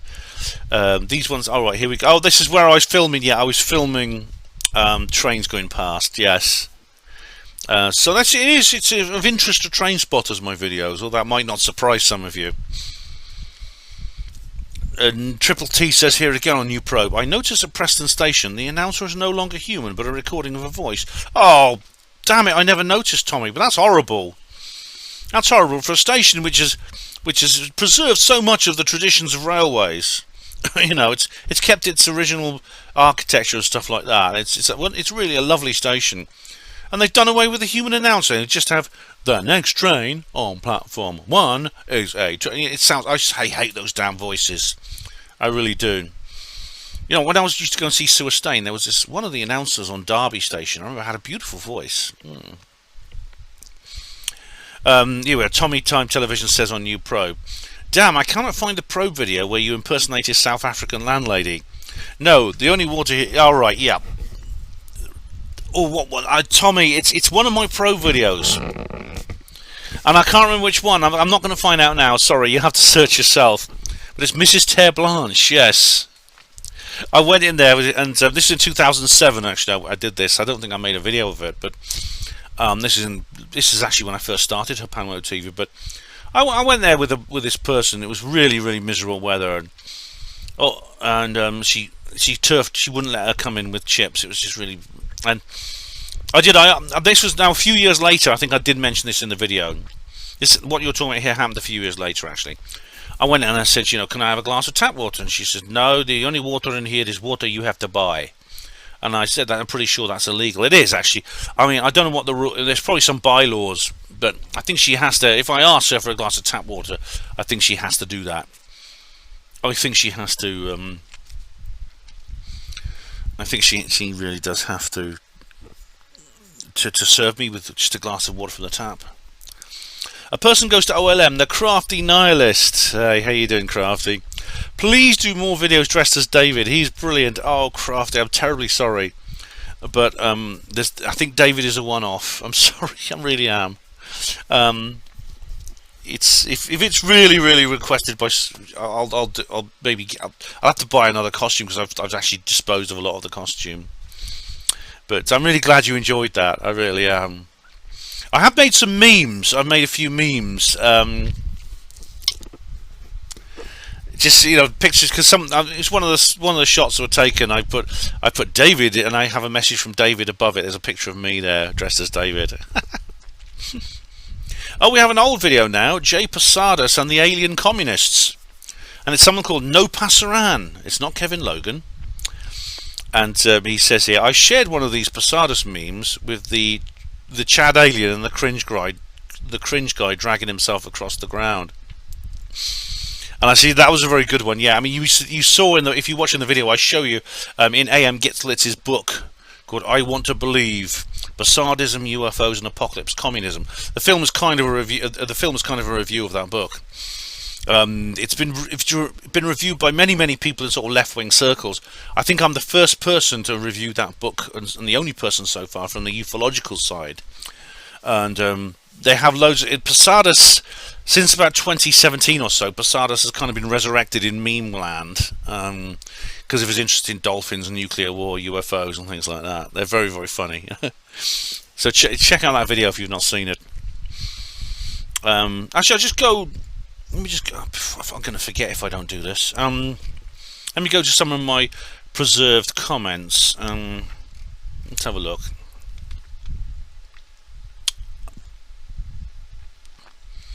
All right. Yeah. Marley Pumpkin. This is a comment that was left on the Falklands 40 live stream notice. Marley Pumpkin says, so I can't put a comment. I can't put a tag there because Of course, I can't put a tag because I've actually deleted the video now. More garbage live streams from you. Well, Marley, no one's forcing you to watch, you know. You could go and just, what is it David Icke says? Go and watch The Price is Right. Yeah, no, you could say no at any time, you know, any time you like. I haven't started the bloody timer, silly me. How long have I been going for? Oh, hang on a sec. Bloody 17 minutes. Alright, so I'll put it as so 17 minutes would be 43. Okay, 43 minutes. Okay. Let me just correct it. Okay, 43. There we go. Start. Alright. So I must remember. Now, luckily, OBS, this version of OBS does actually provide a running timer on there, so that's good. That's worth knowing. UFO Disclosure 2022. Bassett on the hearings. Hello, Ben, says Tim the Pigeon Master. That actually reminds me of Blackadder. Do you remember Blackadder? Stephen Fry in there. The Flanders Pigeon Murderer. Same video, Diego Rivera. What about alien flashing exposure? Why are the little blighters naked? Well, you don't know if they are naked. I mean, their bodies, if you're talking about grey aliens, for example, their bodies seem to be very, very featureless. For example, no body hair, no nipples, no genitals, no anus, no toenails, no fingernails, things like that. Now, that could be because they're actually wearing some kind of, maybe that's not their skin, maybe it's some kind of overcoat. I mean, Credo Mutwa said that it is actually some kind of covering. It's like an overall. And then do you see the same thing with, if you watch the film Communion, which is Christopher Walken plays an alien abductee. You see the same thing. It's based on a true story. The outer covering of the grey comes off, and there's like this reptilian thing underneath. Same video, Steve Mumbling says here, Trump said he doesn't believe in aliens. I don't think there's anything to disclose, so no disclosure in 2022, 2023, 2024, 2025, etc., etc., etc., etc., etc., etc., etc., etc. I read out all his etceteras there, so he can't accuse me of censoring him. If aliens were really coming here, they would disclose themselves. Why wouldn't they? They would have nothing to lose. We wouldn't be able to hold them or hurt them due to their technology. All right, Steve. Now I don't know. Right, Trump actually said not particularly when he was asked if he believed in the aliens. Right, he said not particularly. Now that's a strange thing to say. He didn't say don't be daft. It's stupid. Don't be daft. He said not particularly. Very, very dismissive, well, it's kind of unequivocal, really. It's not a kind of distinctive. I mean, if you got to someone and say, do you believe in fairies, they say, not particularly. That's almost like admitting they believe in fairies, isn't it? Funny enough, Obama was the same, if you remember, in that thing he did with Jimmy Church. What's his name? Sorry, James Corden. I think Jimmy Church. Like Obama would ever be on the show with... God. Like Obama would ever be on Jimmy Church's show. James Corden. I mustn't get those two mixed up. I don't know. I don't know if disclosure will happen in those years, Steve. I mean, I personally I started this year off thinking that disclosure wouldn't happen in 2022. Do you remember? I actually made a prediction for the first time since I've started this series that there'd be no disclosure this year, and now we're halfway through the year, and I think it's quite likely it will happen before the end.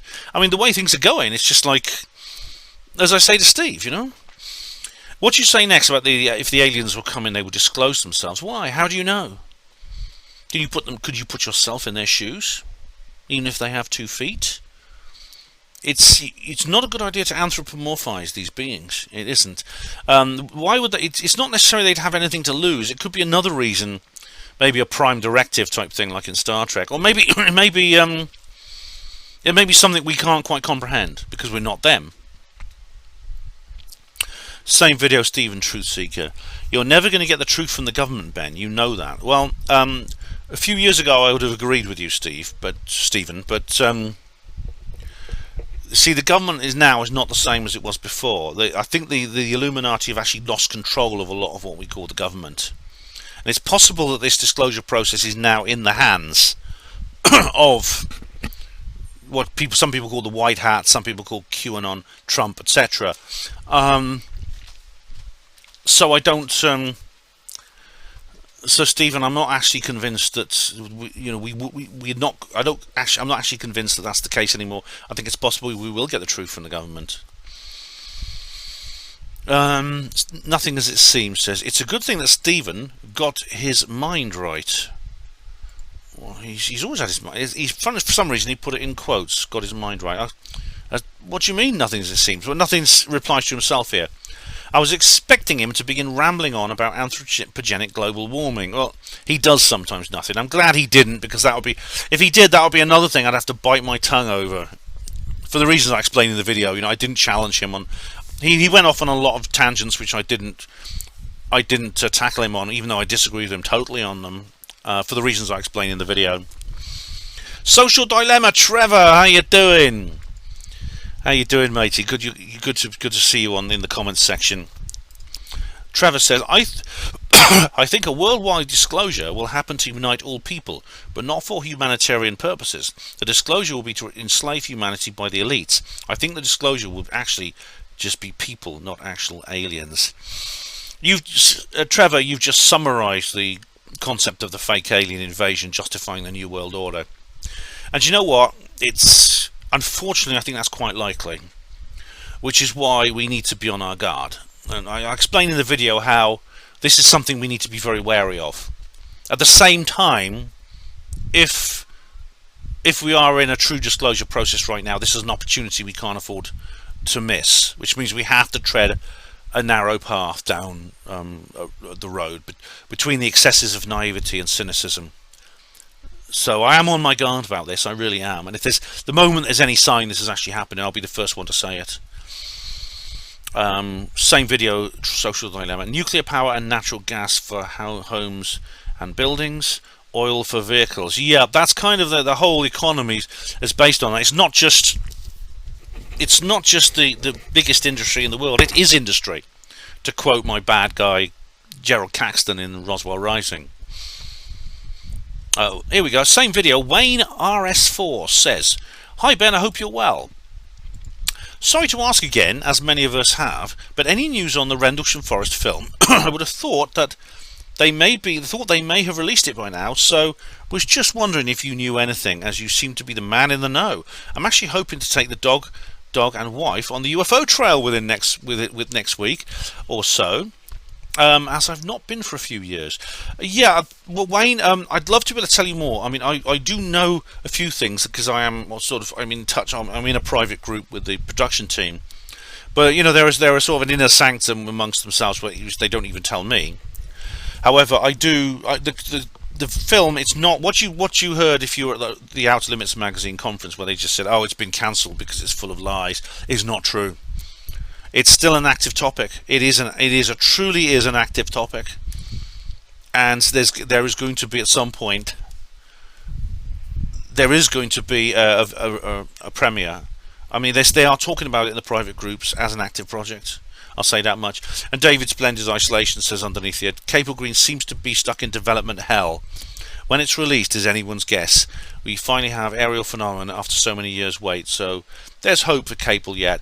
Precisely, David. I mean, people said this about aerial phenomenon because basically Nicholson, he ran out of money, he had other problems.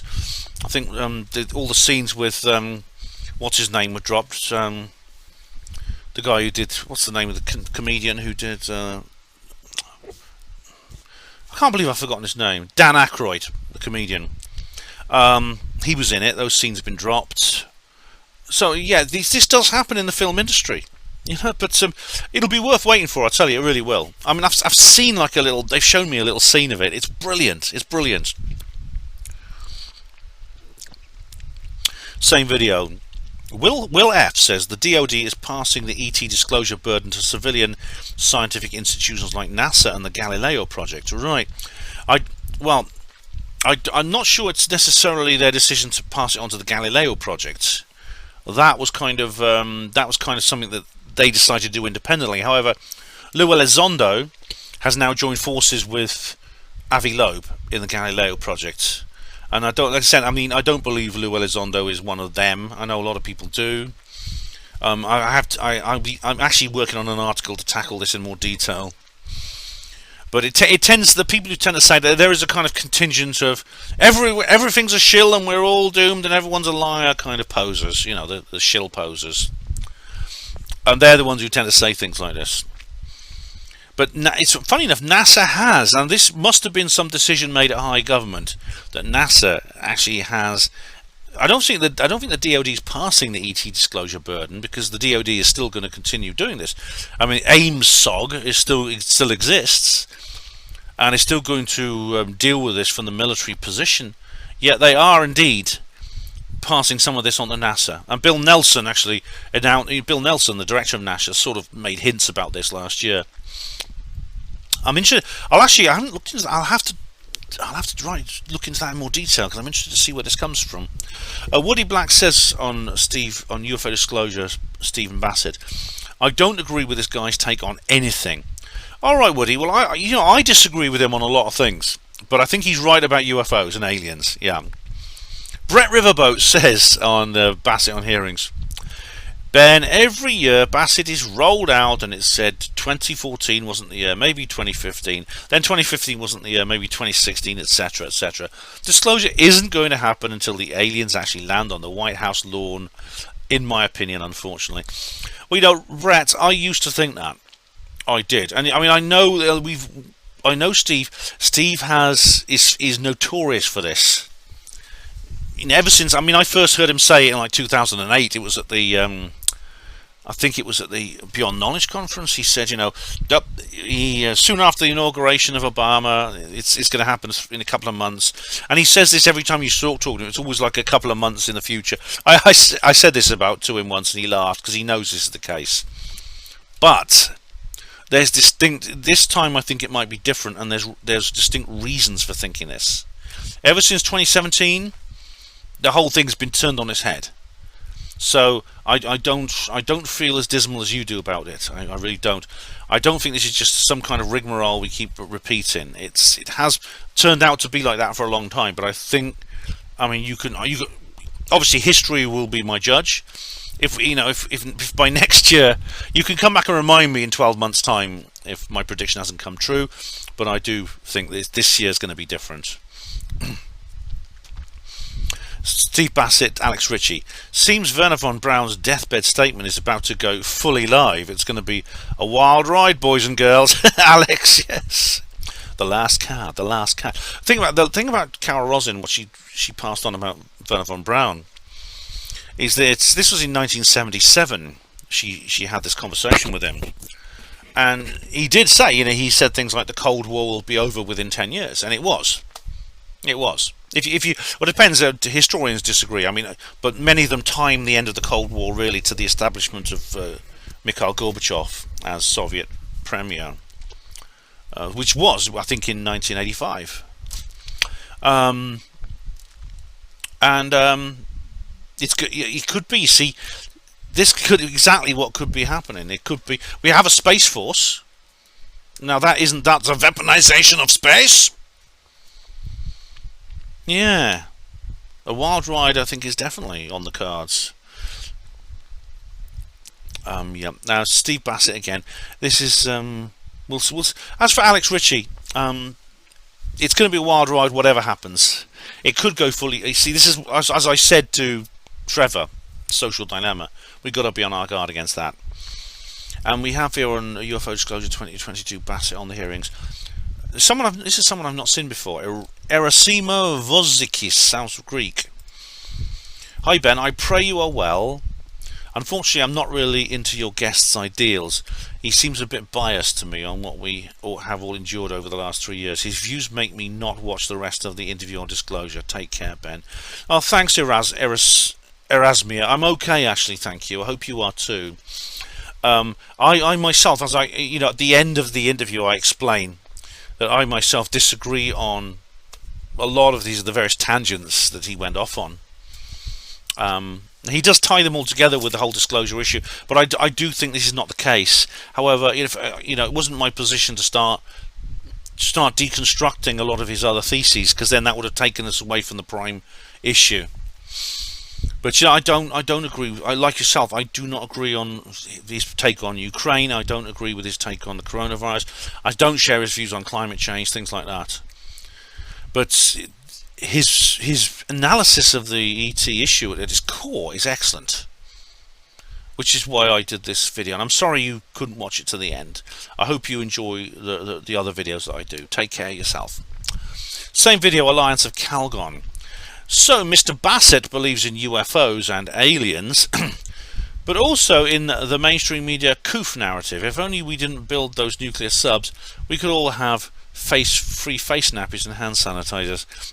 Alliance of Calgon, you know, as I say in the video, you know, Steve is way off on that one. He really is, and I don't quite grasp actually how Steve can understand the level of deceit necessary to create the ET truth embargo, and yet at the same time be so incredibly mainstream, so enormously credulous of the mainstream position. I don't understand that. It seems a contradiction in his personality that I can't quite get around. Alright, and we have here on the same video Steve mumbling. Why didn't you correct your mate at 1440? You tell everyone else how wonderfully compassionate and fluffy Putin is. And then he gives a couple of timestamps here. You didn't tell him that he was wrong about your hero Trump. I have to say, the look on your face during his Putin and Trump comments was hilarious.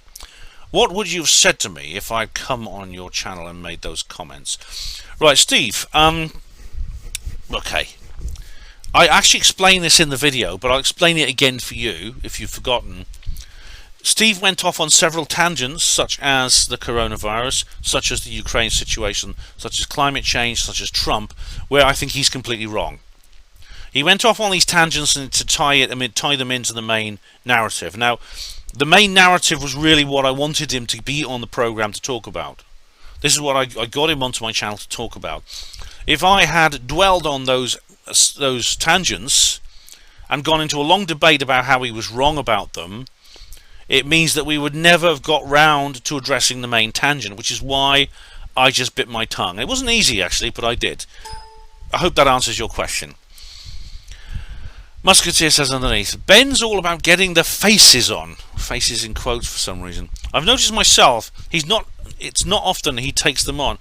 But maybe I should answer Steve's question, right? I should answer this question from Steve. You yourself, right? You are not a guest on my channel. You make comments on a specific subject to do with Russia and things like that, Steve. And therefore, I do challenge you on your comments because these are not tangents as part of a more long-term interview. So back to Musketeer. Sorry, Ben is all about getting faces on. Getting faces on. I've noticed myself, it's not often he takes them on if they say something he doesn't agree with. Apollo Detectives being a prime example. However, like you pointed out, Steve, he's quite willing to argue the toss with people like yourself. Right, getting I don't know what you mean by getting faces on. Do you mean like getting in people who are famous within the world on my channel? It's always nice to have them on my show, yeah. But I mean, that's not my prime example of that. And you say, this is strange. It's not often he takes them on if they say something he doesn't agree with. What? Apollo Detectives being a prime example. What about the show we did with Blue Earth thing? What about the debate I did with Bowler Hat Man? Musketeer, are you talking about me? Do you know who I am?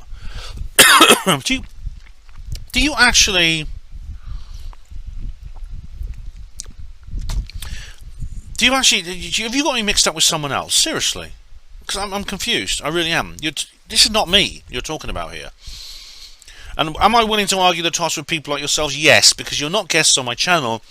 And as I said to Steve, the points you make about, say, Russia, about the coronavirus, etc., about Trump, are they're the prime axioms of your comment, which means I will address them in the comments reply video. I've explained why I don't apply that to Steve as well. Let's have a look. Hopefully this means this is my new of X. Right. I've just explained what I've just done. I've just compressed The recording I just did in the first hour, I've just compressed it, so it's a little bit smaller than it was before. And indeed, it is like a 520.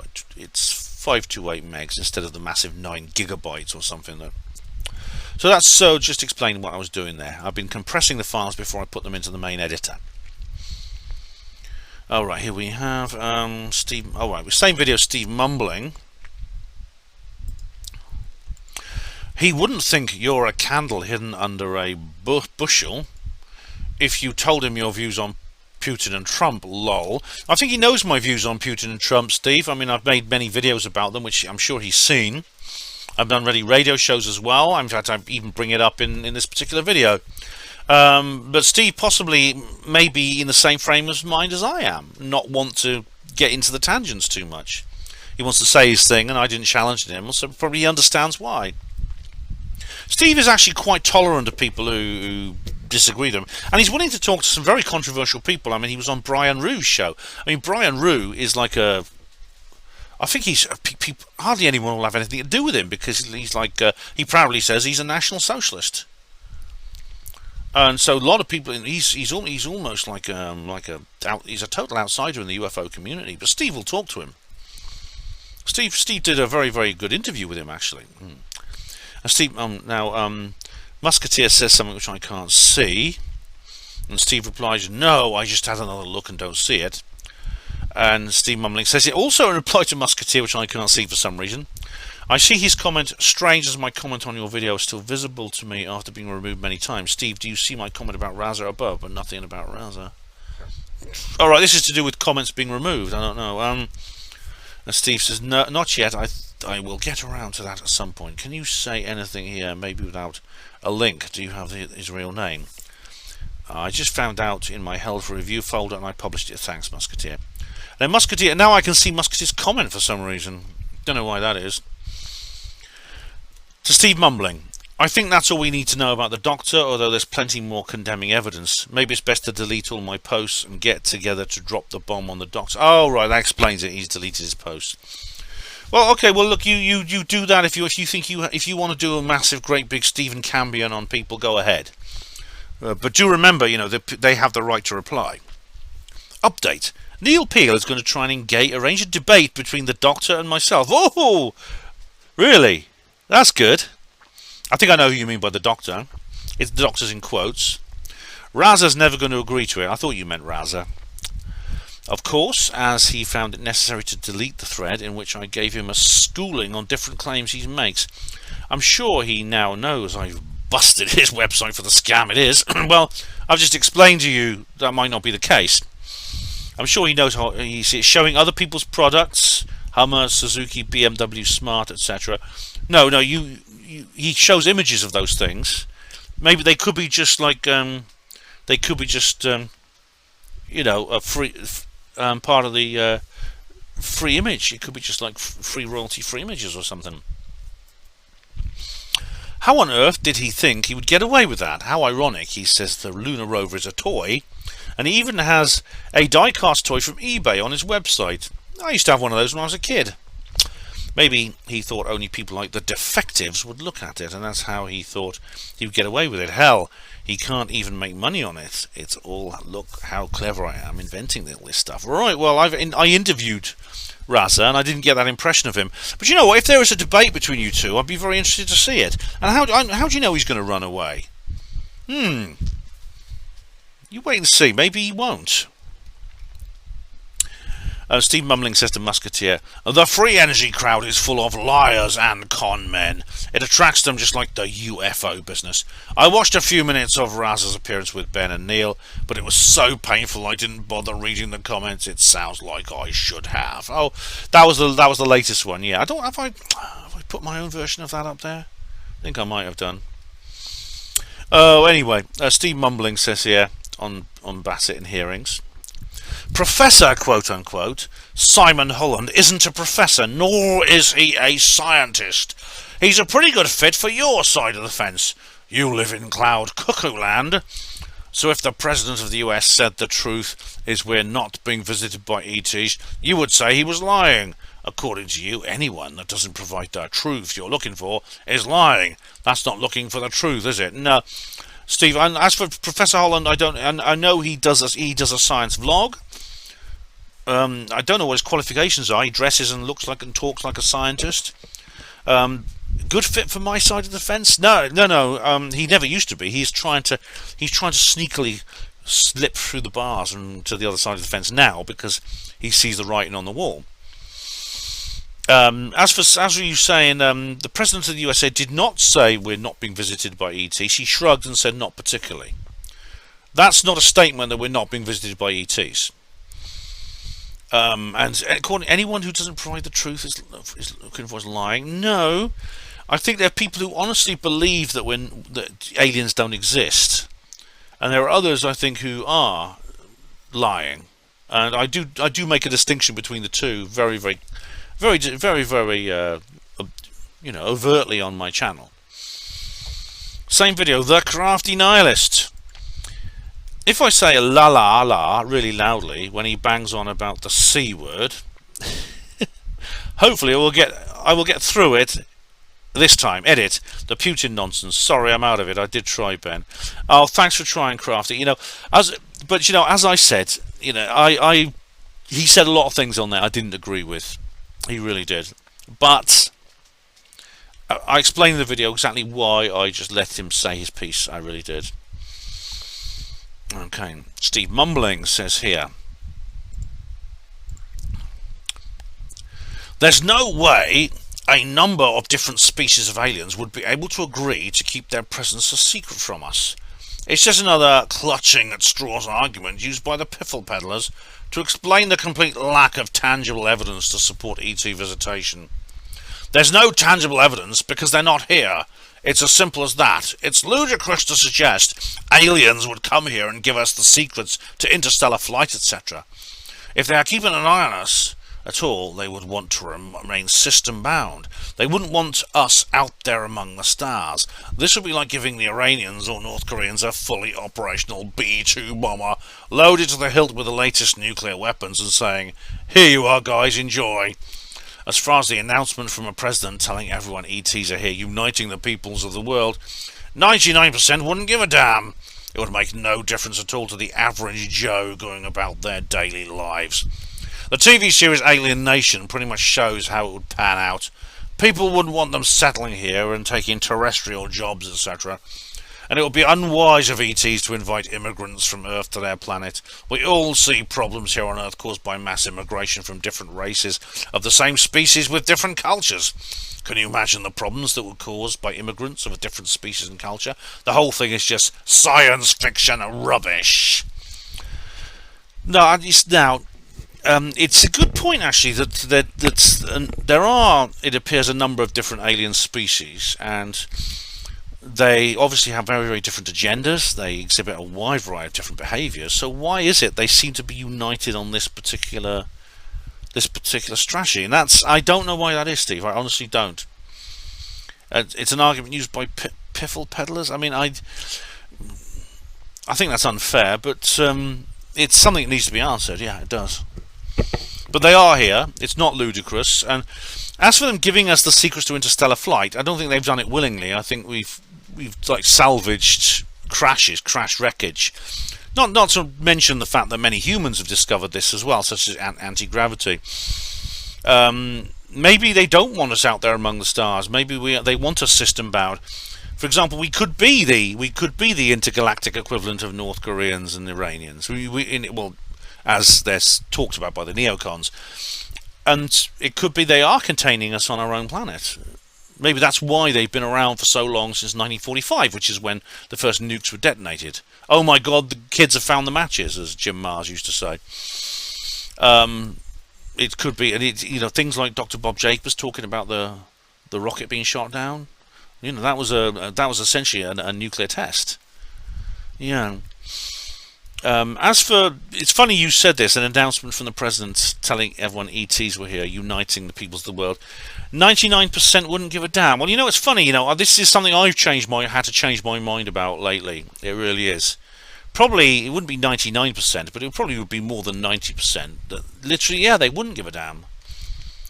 They probably would go about carry on with their own lives. And the reason I think that, As you say here, it will make no difference to the average Joe going about their daily lives. Yeah, that's actually true, I think now, based on the response from the public to what has already been very, very significant revelations since December 2017. I mean, Mark Dice was doing one of his street surveys. Do you know what UAP stands for? Do you know what UAP stands for? Hardly anyone did. He just goes down the street talking to normies, and yeah. Alien Nation was a strange series. It was literally about. I think it's meant to be symbolic of racism and colonization and things like that. But it's probably kind of disguised left-wing propaganda. I don't know. But again, this is probably something that has occurred to the aliens. So the Project Serpo, I don't believe in the Project Serpo thing. I think it was a load of crap.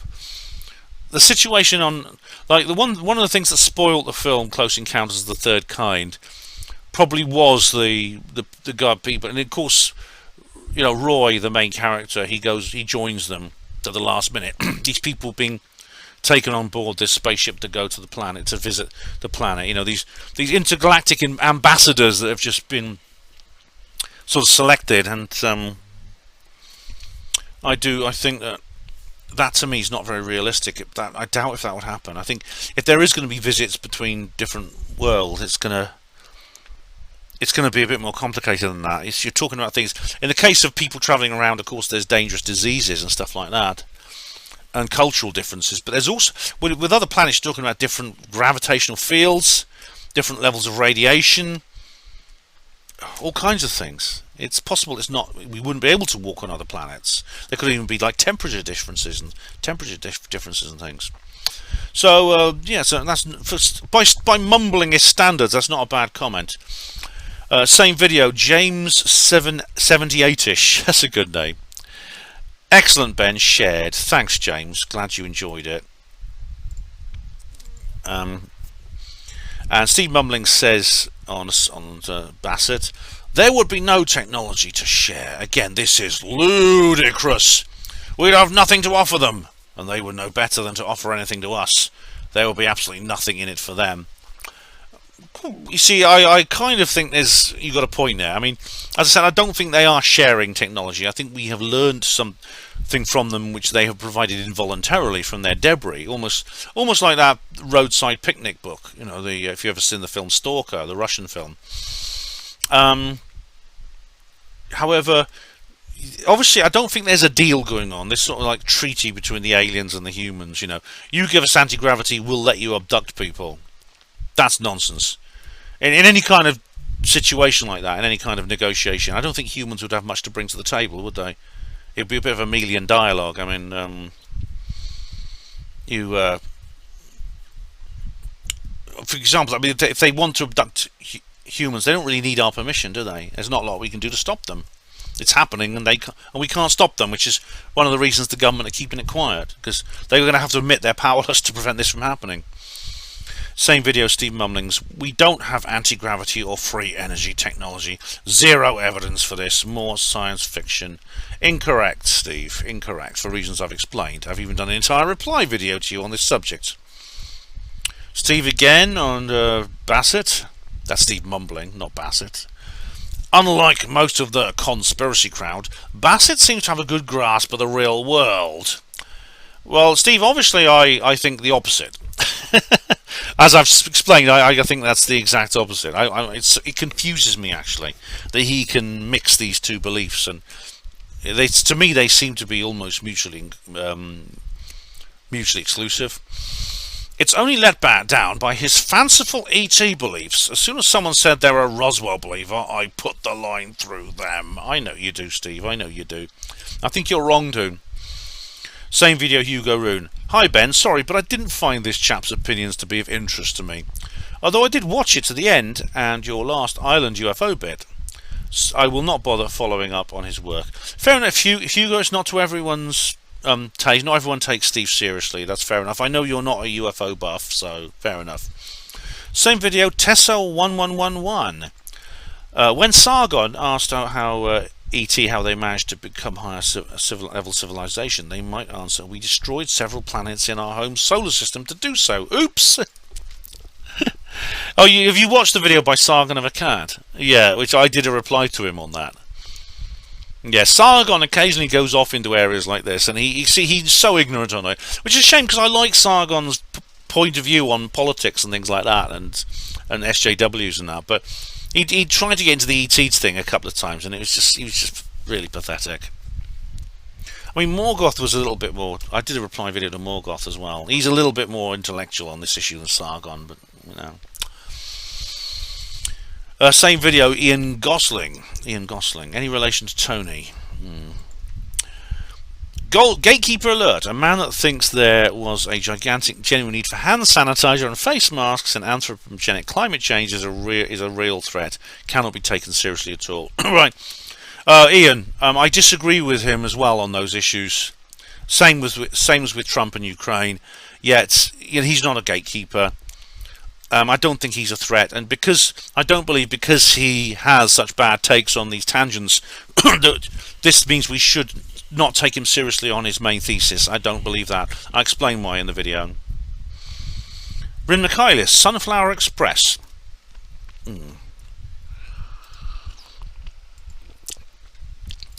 It's really difficult to hear sometimes. She's very clear, but then I miss too much in between. Sounded like it would be interesting though. Maybe she's turning her mouth away from the mic or device is being muffled accidentally. Sunflower, a lot of people have said this before. Now, I think it's actually because of Rin's accent, which she has quite an unusual accent. But she's not actually turning her mouth away from the mic. She's speaking naturally. This is just how she speaks. Maybe because I've been talking to her a lot, I've kind of got used to it. PK says on disclosure, Bassett, Boomer of Doom. Oh, come off, PK, come on. Firstly, Steve is slightly pre-boomer. He's born 1946, so he's kind of the last of the greatest generation. Secondly, Doom.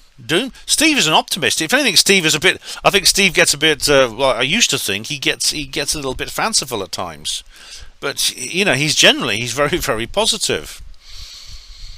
Diego Vera says on Bassett, London Jubilee UFO red arrows fly by. Do a live stream on it. Diego, I did, didn't I? I did. Probe Autumn 2019. Here we got an old one. This is an old one now. This is a lovely old one. How am I doing for time? 6 minutes left. It's great. I need to go to the bog actually. Probe Autumn 2019. Crafty Nihilist. This was the last probe before the new probe. I've just watched this again. I remember our car journey home, Ben? Brian Cox, Satnav, and Mark's rookie beard. Yes, I do. That was the one where you gave me a lift. Yeah, that was before we knew. Well, we knew the last one probe was coming. We didn't know about the coronavirus lockdown at the time. I remember it very well.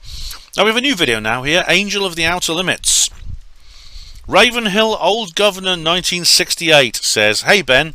I saw your video in my subscriptions with Rin the other day, that black girl, but never watched it because I'm not interested in anything about her." Well, fair enough, Ravenhill. You don't have to watch every video I do. In fact, I make so many, you'd have a bit of trouble. It's true with Rin. I tend to go into different subjects which are somewhat different to other issues I talk about on this channel. I'll turn the fan off now actually because it's a bit cooler. There we go. Get rid of the background noise. But I do hope I'm glad my video is appearing in your subscriptions. It's not because a lot of people have told me that doesn't happen. But they actually miss videos even though they sub to me and they press the bell. But I hope you enjoy this one, Angel of the Outer Limits, and my other videos. Oh God, what's this here? We have a spammer which I'll get rid of, and we have your Marley Pumpkin. Oh, here we go. On Angel of the Outer Limits. You never stop jabbering on about Sue Stain. She dumped you 14 years ago. Can't you move on?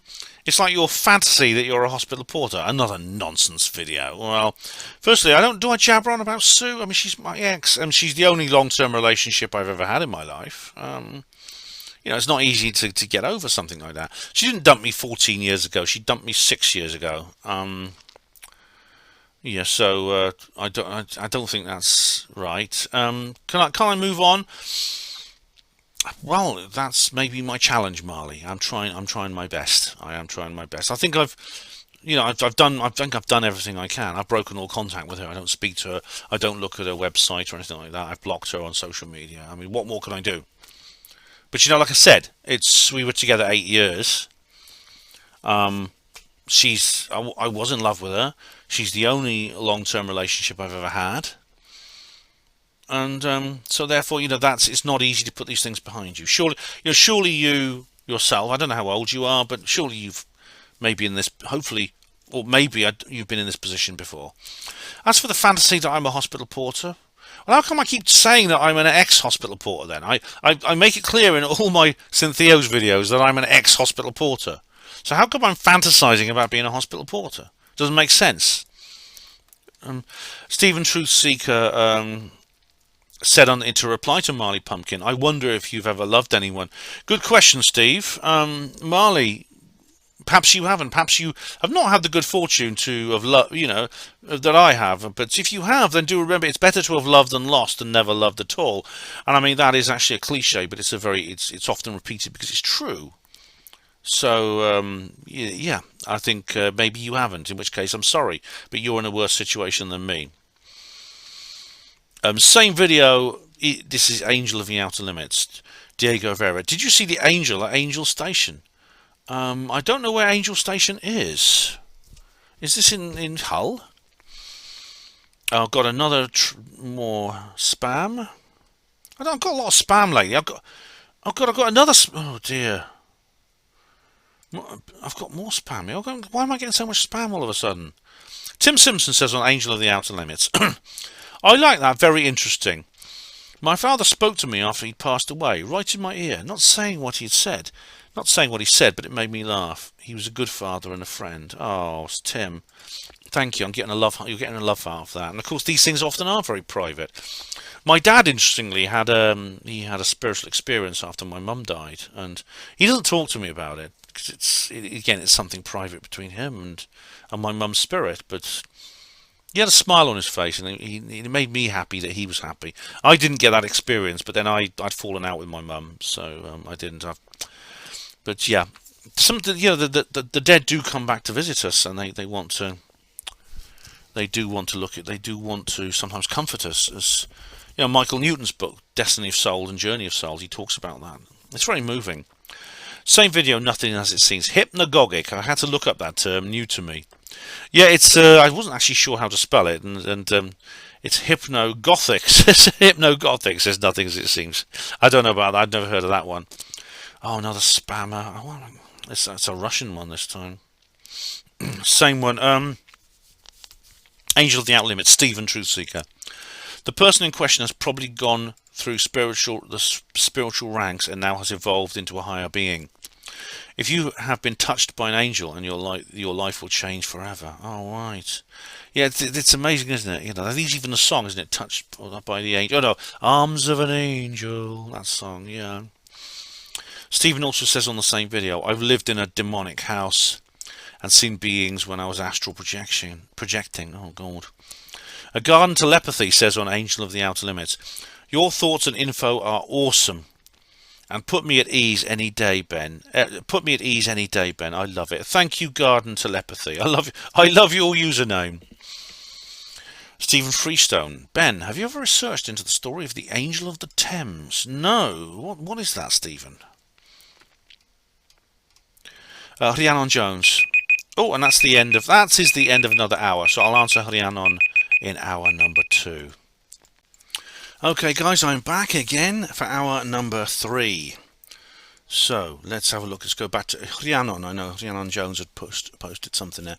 Yeah, Rhiannon says here. Here we go. She says, Ben, I keep telling you, you are much more psychic than you realise, and you could develop this if you choose to. It won't be long before you're giving psychic readings from Mr. Mumbling. Bah, Steve, would you like that? I believe that the angel you experienced was likely one of your spirit guides, appearing to you in a form that was comforting and compatible with your cultural understanding. Remember that in the spiritual dimension there is no physical body, only intention and thought, so spirits can manifest in any form their will chooses. The spirit world isn't a different place, it isn't any place, because it's not physical. Therefore the spirits, such as your angel, are not with you for fleeting seconds when you've sensed them. They are always there. It's just that when you're in an altered state, it's easier to perceive them. Maybe try getting into the habit of sitting quietly for a few minutes each day and see what happens. I suspect your mind is so constantly busy that it's hard for them to get through most of the time. There are many wise souls assisting you, and you have nothing to fear. I will help you if you want. Oh, thanks, Leon. That's lovely. It's a beautiful comment. Thank you so much. And I think that you're right about the angel. I think I don't think it just appeared that one moment. I think it's always there. Whatever it is there, and I mean, maybe it is AM, Now, Peter Piccolo says on Angel of the Outer Limits, you truly are a very egotistical person, Ben. Oh, God blimey. We've gone from a really nice comment to a really nasty comment. How about that? Peter Piccolo, go ahead. All right, then. You really are, he says, you truly are a very egotistical person, Ben. Backing known abusers like... Okay, I'm not even going to read that out. This person makes an accusation. Backing known abusers like, and he makes puts a name here. Also, your credibility is vastly diminishing. Just like you made a song and dance about the OLM conference. No one, and I state no one, would have given a toss if you turned up or not. But as always, you make it into a drama purely for content. Ufology will pass you by and forget your trivial contributions. Has anyone ever mentioned that you look like Porky Pig? That's all, folks. Right, right. You say something I think here is slanderous. I'll leave the comment there. I won't read it out. I won't read the person you name. But you talk about someone who was a known abuser. This person's a good friend of mine. This person is an absolute workhorse within the ufological community. You could probably guess who I'm talking about. And this is a person who's been accused has been accused continuously of all kinds of horrible deeds by the UFO paranormal conspiracy theory community, and has been charged with no crime. He has a clean criminal record. He sometimes I think he sometimes doesn't handle these accusations very well, and sometimes says things which he responds in a way which is kind of counterproductive. I'm sure you've worked out who I'm talking about here. But I'm the only reason I'm not deleting your comment, Peter, is because I'm now challenging you. This person is innocent. I've actually written articles explaining why this person's innocent. I've done a video with him talking about that. So when someone like you who says these things then says your credibility is vastly diminishing, I'm not sure I want someone like you to believe that my credibility has any value, because your version of credibility sounds pretty shit. It goes on here. Just like you made a song and dance about the OLM conference, no one, and I state no one, would have given a toss if you turned up or not. I think, considering the people who were there, Peter Robbins, David Young, Sasha Christie, I think they would have very, very much objected if I was there. And indeed, I was actually banned from the First Hours Limit conference for that reason. And Chris, the organiser, admitted that. He said, I'm not going to allow you to attend because I don't believe good order would be maintained if you were present. So that indicates they would have given a toss. And indeed, it's based on what they currently talk about, and people do inform me of things they say, that time has not been a healer in this case. But as always, you make it into a drama purely for content. Maybe that's the one true. Yes, I must admit that's what I did, and I'm proud of it. I'm glad I did that, Peter. I think that's actually, I don't think there's anything wrong with that. Other people do that all the time. I've done it just once. But yes, I made it into a drama for the purpose of content, yeah. But I wanted to fuck them over, basically, for reasons, because I said I don't believe it was just that I was banned. So I thought, well, I managed to get hold of a ticket, and I thought, how can I go? And this idea came to me. Ufology will pass you by and forget your trivial contributions. Well, Peter, whoever you are, I don't recognise your name. I don't think if all you contribute to the subject is what you said here, then I think you're just a rather more nasty version of Stephen Cambion. I mean, Stephen Cambion at least won't say things like you said about people, unless he has reasons for doing so, and he explains his reasons. I think he's wrong in some cases, but he explains his reasons. You're just making these assertions, these accusations, and probably Peter Piccolo's not your real name, because if you gave your real name, of course, you could be sued. That's another reason I'm leaving this content, this particular comment up here. Has anyone ever mentioned you look like Porky Pig? Let's have a look, shall we? Oh, does that look like me? Not really. Not really. I certainly don't dress as well as that, although I'm not naked apart from a bow tie and a jacket, but no, that's not me at all. And so we go back to the comments. So moving swiftly on from that stupid comment. Crafty Nihilist says on the Basis Project Conference 2014, first. On the Basis Project Conference 2014, she says first. I put a text, get your time machine first. No, it's better back here. David Schultz, hello David, on Angel of the Outer Limits. From my perspective about angels, when you meet strangers or even animals you come across on life's path, it could be an angel warning you what's up ahead and making the right decision on the path. Two quotes come to mind. Quote, all God's angels come to us disguised. That's James Russell Lowell. And quote, angels appear in many forms to hold your hand through the difficult times. Doreen Virtue. It could be. I mean, I do believe that this angel could have appeared at any time, David. Indeed, I give some examples of other angel encounters when I talk about the lady who met an angel. She met two angels who helped her home with her shopping. But generally, they appear to us at certain times. Like the other example I gave of the woman going through the subway. In my case, I was in a position where I felt I was on my own. I was completely alone in a situation where I was surrounded by hostile forces, shall we say, and the angel appeared, as you said, to hold my hand through a difficult time. Yeah, so that's a good quote. Thank you. Both those are good quotes. Angel of the Outer Limits, Richard Best. Would you say this is similar to the floating down the stairs phenomenon? Not quite. The floating down the stairs phenomenon is I think there was a book about that. It was, I think. Who was it who wrote about? The guy who wrote Journeys Out of the Body wrote about that. I just can't remember. Yeah, what's his name? Journeys Out of the Body. Oh. It was a good book. It'll come to me. He's very, very famous. It'll come to me in a minute. I don't know, but he wrote a thing about being floating on the stairs. I don't know, Richard. It doesn't sound like it based on my memory. And, you know, what's really awful is his name's going to come to me in a minute, and I'm going to, say it. Alright, sod it, I'll just Google it. Okay. Journeys Out of the Body. Robert Monroe. I wish I wouldn't forget names. Obviously very famous, you probably all heard of him. Mark Porritt says on Angel, another great anecdote from you, Ben. Thanks, Mark. By the way, have you ever watched Highway to Heaven featuring Michael Landon? Landon is the protagonist in this series, and he plays an angel who comes to Earth to help and guide people. Guess what? 111 episodes were made. 111. Yes, some people say that 111 is a unique angel number. Perhaps they were right all along. Also, I'm from the Northeast, and we have the mighty Angel of the North at the moment. Angels everywhere. All right. I've not seen this video. I've not seen this program. I have not. Highway to Heaven. As I said, I talked about City of Angels, which I'd seen. Yeah,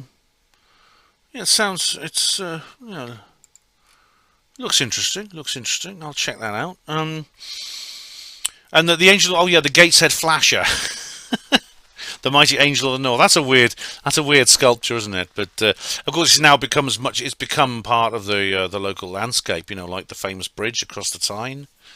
And I've visited there many times, and it's a wonderful area. Bluebeam says on the Angel of the Outer Limits. Hypnagogic I've done recently with chemical trigger. Other sleep paralysis term I haven't heard before. That's hypnopompic. That's when you're waking up. I haven't. Well, hypnagogic goes later astral and can end up in astral contact. In my case, with reptilians, for instance. All right, Bluebeam. Well, you go to sleep and you have some kind of chemical trigger when you're going to sleep. I've once had something a bit like that. Well, all right. I'll be honest. I've been stoned 3 times, not 2. There's a big confession coming, Bluebeam and everyone else. I've been stoned 3 times.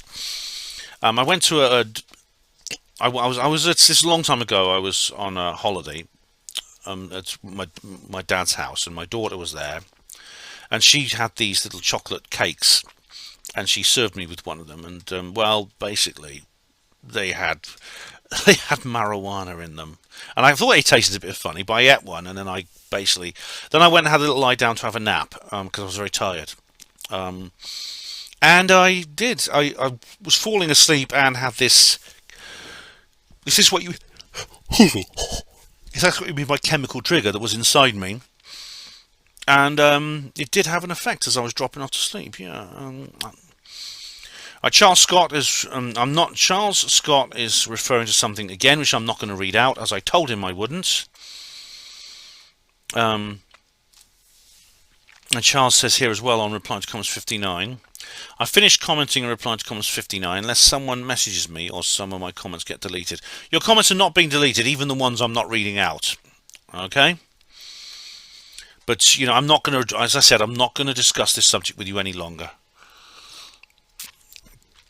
Okay, Musketeer says on Bassett, Elon Musk answers how much area of solar panels is required to power the entire United States. Let's have a look at this. Everyone loves ads. spreadsheets. Hang on, ads. We've got an ad now to go through. Is there a skip button? Yes, there is. Good. So, important to appreciate that the Earth is almost entirely solar powered today, in the sense that the sun is the only thing that keeps us from being at roughly the temperature of cosmic background radiation. Well, that's true. Yeah, that's 3 true. degrees above absolute zero. If it wasn't for a sun, it would be a frozen dark ice bowl. And the amount of energy that hits the sun, that reaches us from the sun, is tremendous. It's 99% plus of all energy that Earth has. Then there's this energy we need to use to run civilization, which to us is big, but compared to the amount of energy that reaches us from the sun is tiny. So it's very easy. Like, it actually doesn't take much. If you wanted to power the entire United States with solar panels, it would take a fairly small corner of Nevada, Texas, Utah, anywhere. You only need about 100 miles by 100 miles. All right. Okay. Let's go back to this. Yes, this is. I've heard this discussed before. I've heard this quoted many times by other people, not just Elon Musk. But it doesn't. And I didn't address this in the video. Maybe I should have. I may have addressed it in other free energy videos. But it doesn't take into account the engineering challenges, maintenance costs, things like that. It doesn't take into account the shelf life and indeed service life of solar generating cells. This is the reason. This is the big problem. This is why solar panels and solar energy is not practical for fueling all of civilization. With wind power, it's the same thing. Technically, yes, the energy is free, and in a perfect world where everything worked perfect, where these wind turbines were free to run without any maintenance costs, where solar panels are the same and they lasted forever, yeah. But it's you see, I recommend. I did actually make a video about this Musketeer called. It was called. Oh shit! What was it called? Oh, I'm going to find out for you. It was called.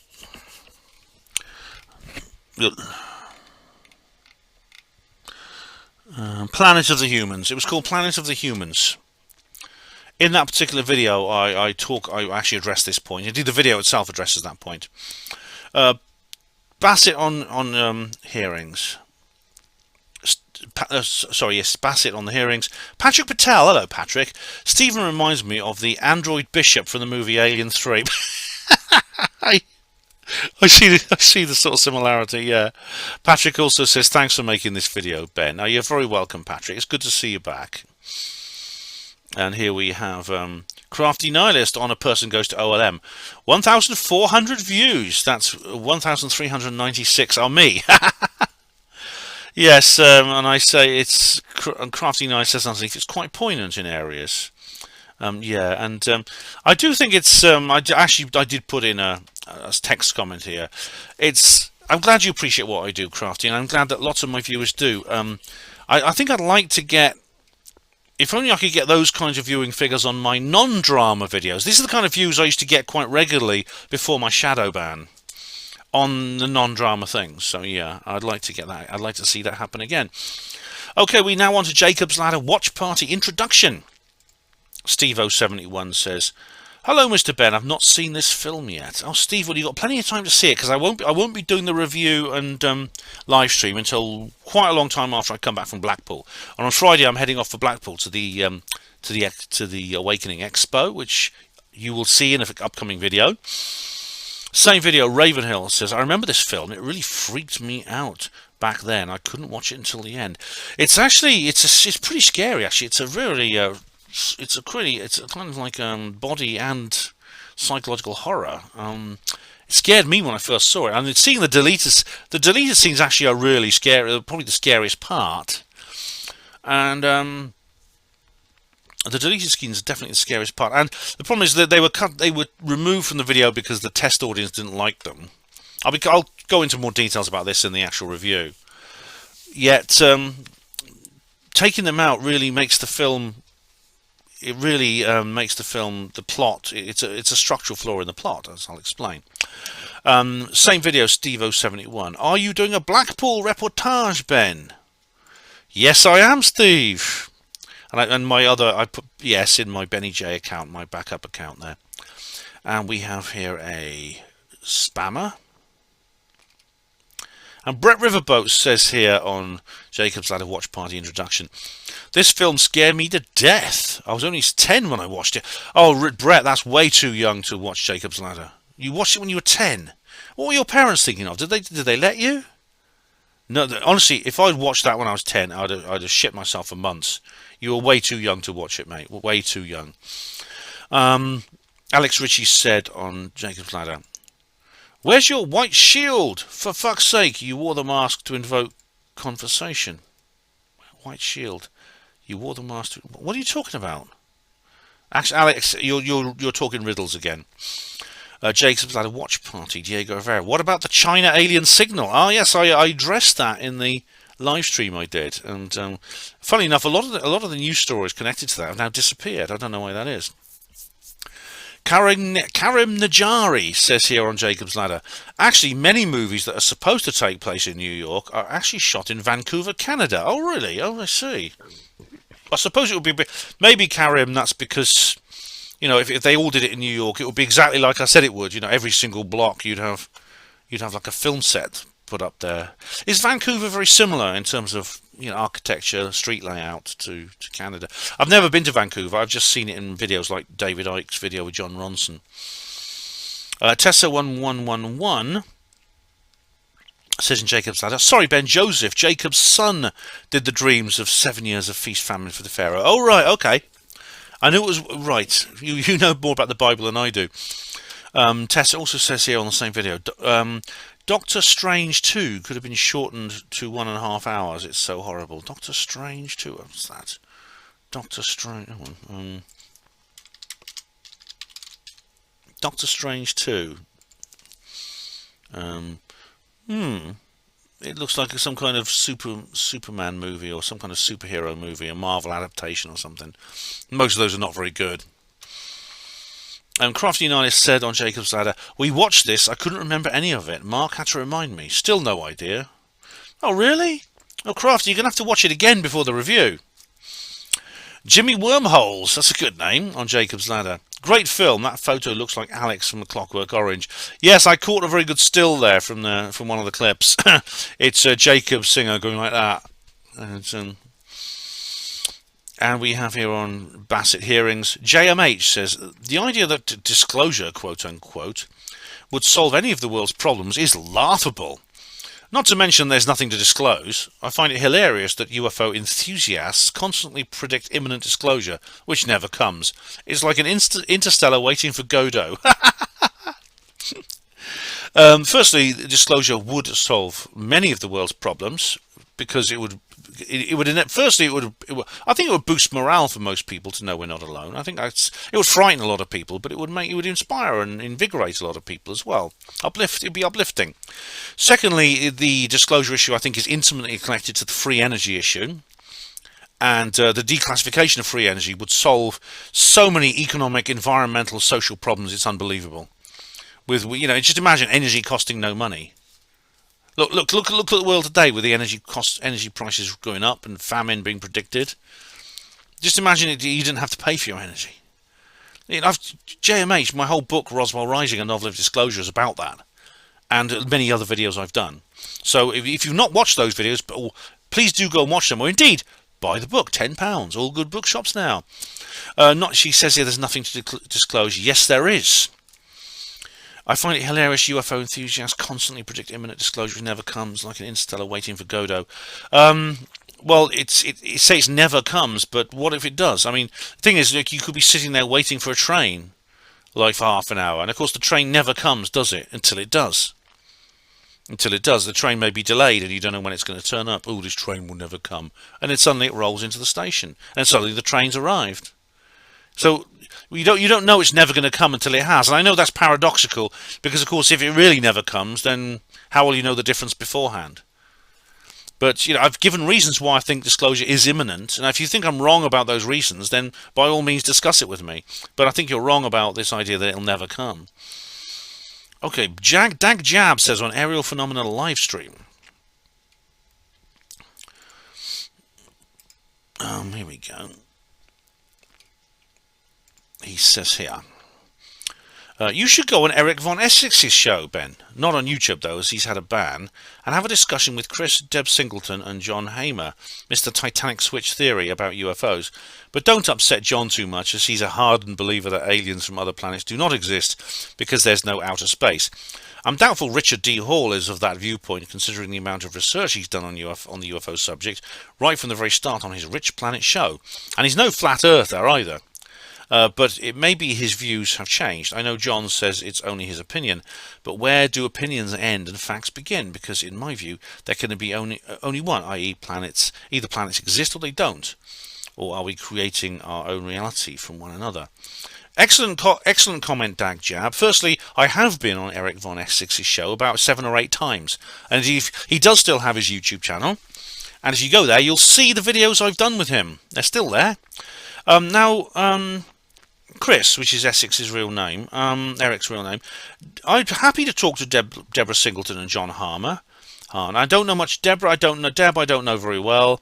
John Harmer, the Titanic guy. I'd be interested to talk to John, actually, because I've got my own opinions on the Titanic, and I probably disagree with him enormously.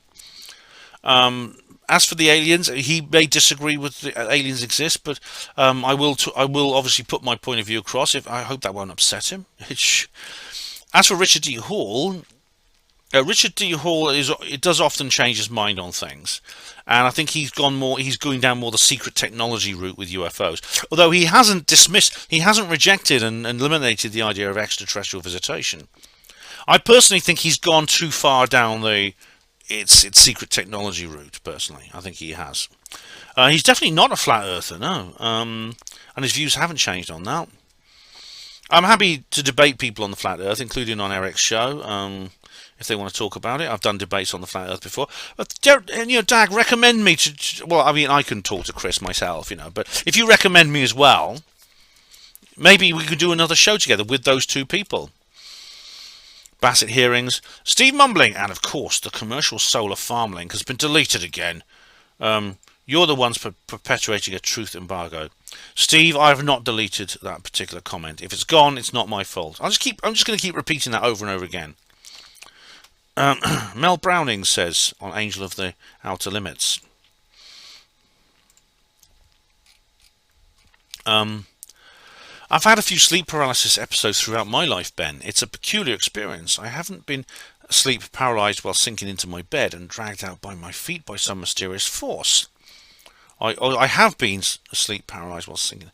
Dragged by my feet. I always fight it. Wake up terrified. Oh my God. Mel, that sounds really scary. Excuse me. That does sound enormously scary, and I've never had an experience like that, and I'm glad. My late father, as a boy in the 1950s, had recently lost a close relative. Uncle Billy, not his actual uncle, was an old Canadian explorer. On the evening of his death, Dad was lying in bed reading a book by candlelight when a hooded apparition rose through his ankles and disappeared through the ceiling. Poor Dad was fully awake and paralysed with fear. He couldn't move or even make a sound.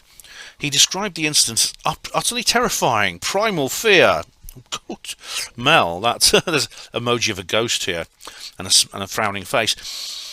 What your dad experienced probably wasn't sleep paralysis, seeing as he was, as you say, he was fully awake. He was actually reading, but it sounds like some kind of paranormal experience. Yeah, definitely. Yeah, that's interesting.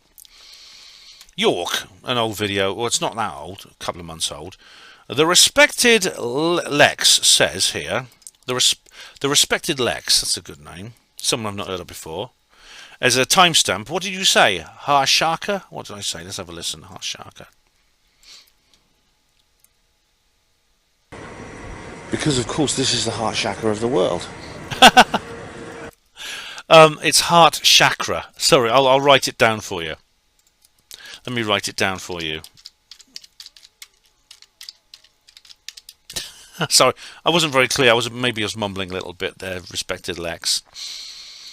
And we have now, Gary Robinson. All right, on this is a more recent comment on Batten hearings. Hello, Ben, mate. So my wife went to the ayahuasca retreat again yesterday, and she had a shared UFO experience with another lady.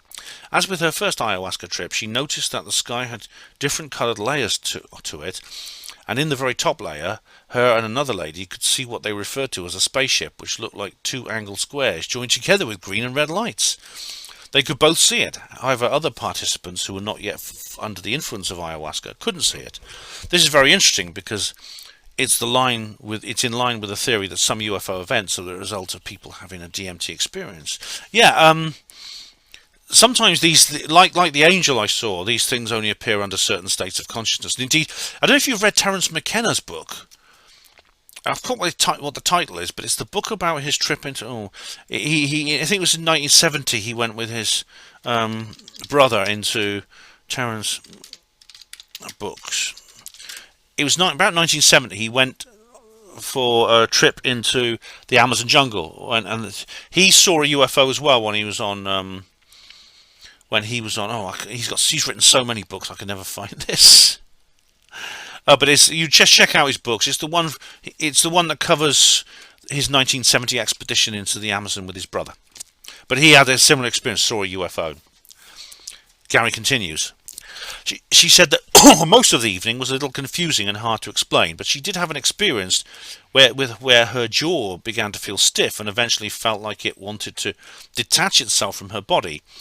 Eventually it fell off and turned to dust in front of her, followed by the rest of her body. At this point she could feel herself vibrating and understood that she was being shown what it was like to exist purely as a vibration. After a while she thanked ayahuasca for the experience and returned to her body. That sounds to me like a shamanic mutilation. I had a very strange experience with my eyes at one point. I won't describe it now, but it's very, very odd. It was a dream actually, but that people who have these experiences often experience they find parts of their body dropping off, or they're pierced by arrows or spears of some kind, or crystals, and it's very painful when it happens. But it kind of it gives them that's my new video that's just come out. That's good. That's my new video. That's just it's processed. It's actually been processed. That's the compression processing. But the shamanic death or shamanic mutilation or shamanic ordeal it's very painful. Your body's pierced and things like that. But yeah, another lady went in the hope of having her migraines cured. At some point during the evening, I'm told, she let out a series of disturbing and pain-fueled yelps which she understood to be the migraines leaving her body. She said that it felt similar to childbirth, only more intense. I can see how this might seem a bit new age and silly, but it turns out that people are finding that ayahuasca is treating many different ailments for which medical science can only do so much. Cheers. You get a love heart for that, Gary. That's an amazing story, and it's interesting to hear about your wife's second ayahuasca retreat story. Now, yeah, I mean, this is very, very interesting because I've studied a lot of the literature and of people who've had these experiences and the various retreats and the various scientific studies that are done into this, and this fits in perfectly with it. You know, I think at some point she's between you and me, Gary. Well, she may be watching, but she's going to ask you to go with her, isn't she? She's going to want you to go too. My advice to you is to do so, although it's up to you. I mean, you may feel you may not feel comfortable doing that. It's up to you. I myself, funnily enough, I've had some emails from somebody running an ayahuasca retreat in Ireland, and every year they do like a retreat session, and I'm toying with the idea of going along. I am.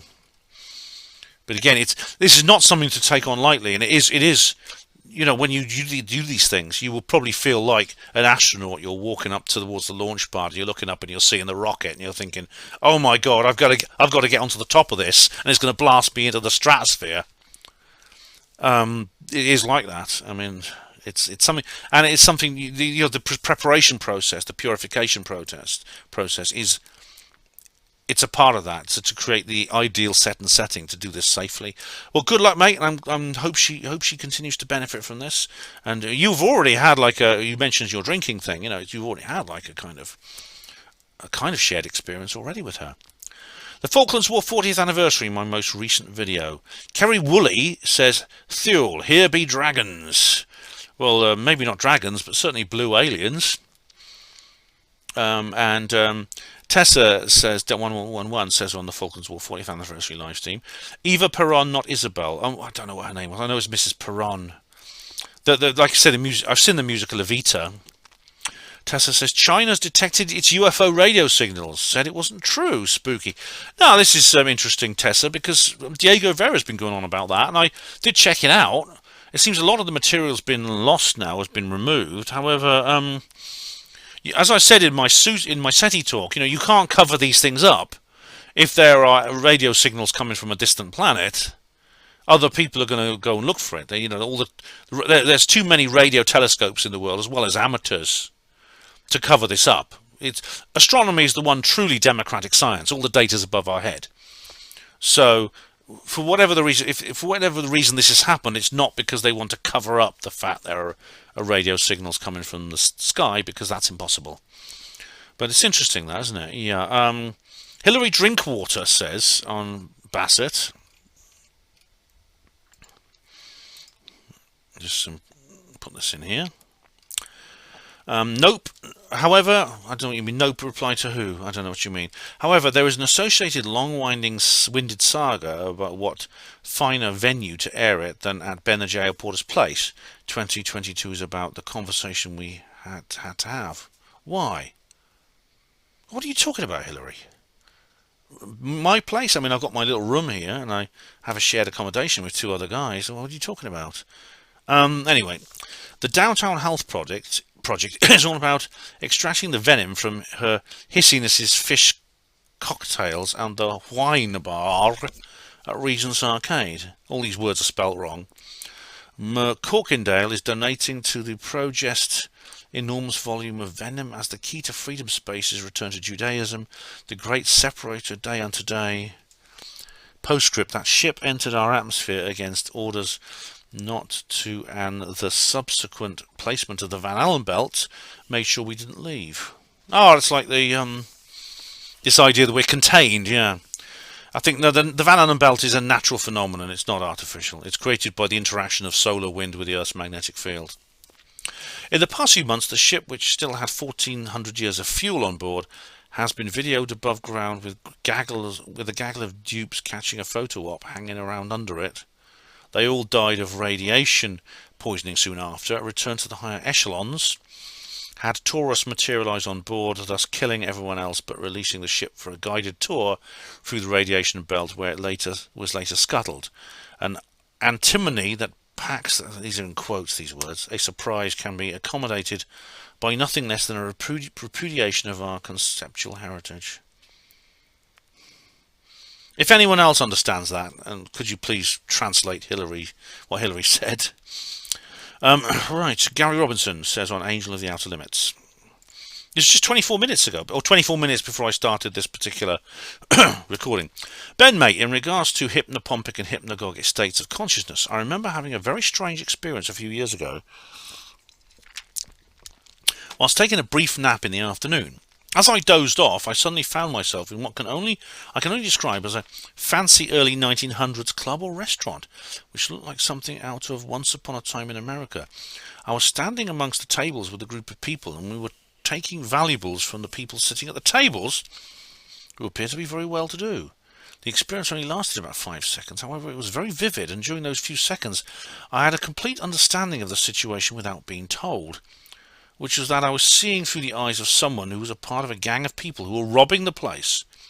Very strange, and before you asked, definitely wasn't dreaming about a scene from the movie Once Upon a Time in America. This experience came with atmosphere and a vibe. It was very real. Cheers. Well, thanks for sharing that, Gary. It sounds like, of course, it could be explained as a dream, a very vivid dream. But at the same time, it has some similarities to, you said it with the vividness, it has some similarities to my own strange, flashback experience at the bases of the Black Swan, where I found myself in the same room with a completely different set of people around me. I talked about that in my video, which I did about it. So that's very interesting, isn't it? It's possible you were literally seeing something from the past, and maybe you were having a psychic connection with somebody, a spirit that had that experience in the past. Gary Robinson also says on Angel of the Outer Limits, in regards to my comments about the Mandela Effect and C3PO silver leg plate from your last video, maybe in my reality he always had a silver leg plate, but in other people's reality he didn't. That's quite mind-bending, mate. Cheers. Yeah, this is basically what the Mandela Effect is. It is people having the same, seeing the same things that they both know about differently. And it is mind-boggling that perhaps some people used to live in a universe where C3PO did have a silver lower leg, and others when he didn't. And there's many other examples. I'm a Looney Tunes guy, as I said, and it's a mystery that needs to be solved. Right, that's all the YouTube comments done. We're going to go over to BitChute now.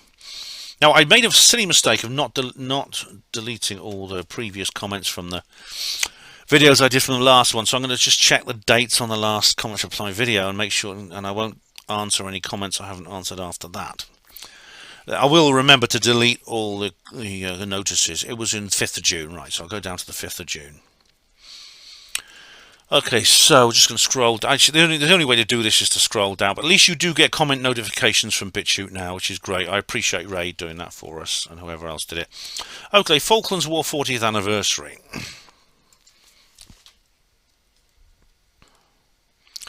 We have here T.T. Foley, who says here, I fought at the Battle of Swan Green in the Space Force Recon in the War of the Galaxy B-66. It was a brutal war, but we won. All right, well, I'm pleased to hear that. Obviously, the Space Force has gone a bit beyond what it was originally, wasn't it? Yeah. Okay, carry on down, scrolling down.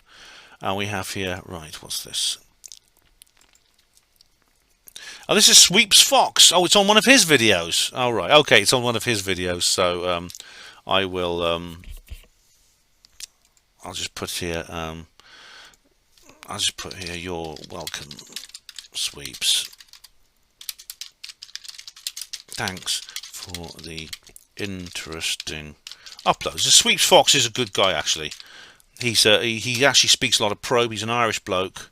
Sounds American, but he's actually Irish. And he says here, well, they are, believe it or not, using the blackouts and food outs to try and get people into the green energy BS.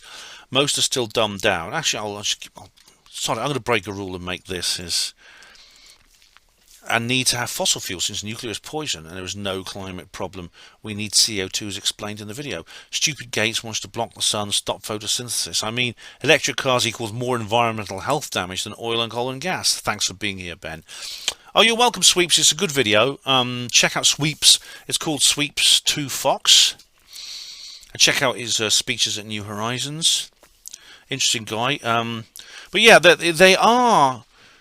If you notice the price rises, they were saying which price rises are most effective, and they said meat. Meat is the actual the food commodity that has gone up the most in price. Now this is the one that they want us all to give up. The Illuminati want us all to be vegetarians, don't they? Apart from like bugs. And of course, yeah, we're the thing about fossil fuel. The alternative to fossil fuels, as you say here, is exactly what you say. The only alternatives are the ones which don't work or are impractical. Nuclear, fission power, solar, wind, as I was explaining earlier to Musketeer. CO2. If the atmosphere didn't have CO2 in it, there'd be no life on Earth. We'd all be dead. Life could never have evolved on Earth in the first place, and we'd be a planet like Mars or Venus. Yeah, CO2 is it's only a tiny amount, 0.3%, but it's very, very important. I think it's 0.3, 30% of 1%, but it's a vital part of the atmosphere. And yeah, Gates is talking about solar radiation management as if we haven't been having chemtrails for decades anyway. Yeah, it's total New World Order indoctrination, Sweeps. But thanks very much for that.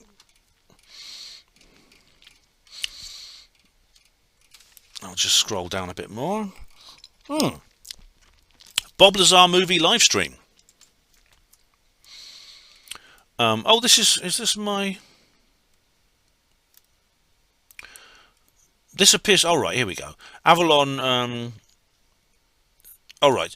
For some reason, my own comment has come up in a notification. I don't know why that is. But Avalon Deja Vu says here... This is the comment I replied to by text. Oops, 5 replies. Here we go. Okay, thank you. I don't often listen anymore to live streams. Too time consuming. I believe I remember you from the Basis project on Fuckbook before I was banned. I said banned. What did you do right? Yeah, I'm actually speaking. Oh, by the way, I may not have said this. I'm sure. Have I not mentioned this before? I'm speaking at the Basis project conference. I've mentioned this on HPANWO Radio, on HPANWO Voice. That's the one coming up. Some of you probably know that already. Okay, so we go down a bit further. I get notifications for uploads as well for my subs, so there's an awful lot to go through here. I will remember next time to delete the whole thing.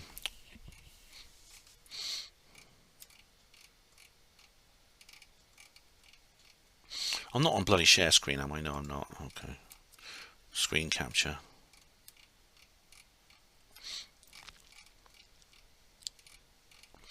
Yeah, this is alright, I've got 2 comments now on Angel of the Outer Limits. 2 in close succession. Here we go. A living singularity. This is on says here. World War III History and Prophecy 2022. Movie. It's links. Okay, I'll check those out.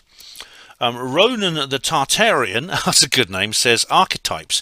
Yeah, archetypes, the woman in the white dress with the blonde hair. Yeah, it's like Anastasia from the Ring and Cedar series.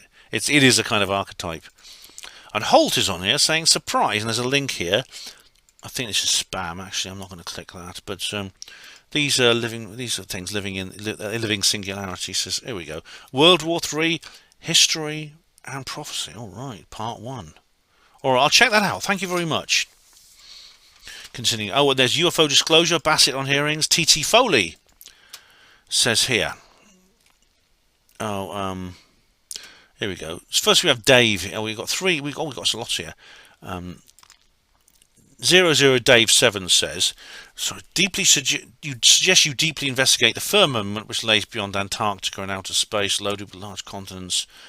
More flat earth things here, blah blah blah. Dave, I'm not a flat earther. I've done videos on my channel explaining why I don't believe the earth is flat. Please do check them out. If you think I'm wrong, put a comment on there, and I'll be happy to discuss this with you in full detail. TT Foley says in reply to Dave, sounds like flat earth retard, crazy, flat earth, damaged, truthless. Alright. TT says here, more than any misinformation or character attacks ever could. TT, I don't think that's true, actually. I think the flat earth is crazy, the flat earth idea.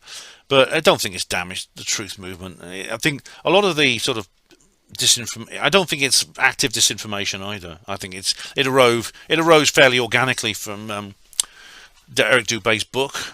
Was it 2014 or something? And Derek Dubé, I don't think, is a disinformation agent. It's not a psyop, not of the Hawleyan kind, anyway. And Dave then gets into Dave 7 gets into an argument with TT Foley. I'm not going to read that out. And TT, there's only 2 comments here. Okay, but thanks all of you guys for commenting. I appreciate it. It is the standard flat Earth debate here, which I won't go into again. Scroll down a bit further. How much more have we got?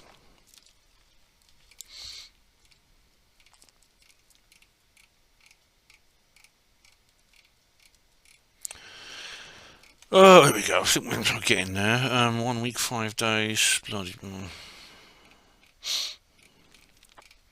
Good old bit shooters. Sorry this is taking so long, guys, but it's just it's my fault. My fault. I didn't. Okay, 2 weeks. Okay, now we have a comment reply on 2 weeks ago. Comment reply on Steiner schools. Okay. SDTJ87 says no problem. I won't hold my breath for that one, but I'm sure it's a real winner. Well, I did, as you see, I answered your comment on the previous video, SJT87. So I'm answering it again. I think I'm getting here we are, new comment on Steiner schools. Oh, that's mine, I think. Yes, it's my own. It's my own. Funny, my own comment appears on there. So I think we're nearly there. Jet fuel hoax, and it's me. If there's no further, all right. If there's no comment, I'll know I've reached the end. 4 months. Oh God, there's so many bloody, so many comments on here. Right, I think that is the end. That's the end of them all now. A year ago, jet fuel. What are this? Steiner schools. That's my comment there.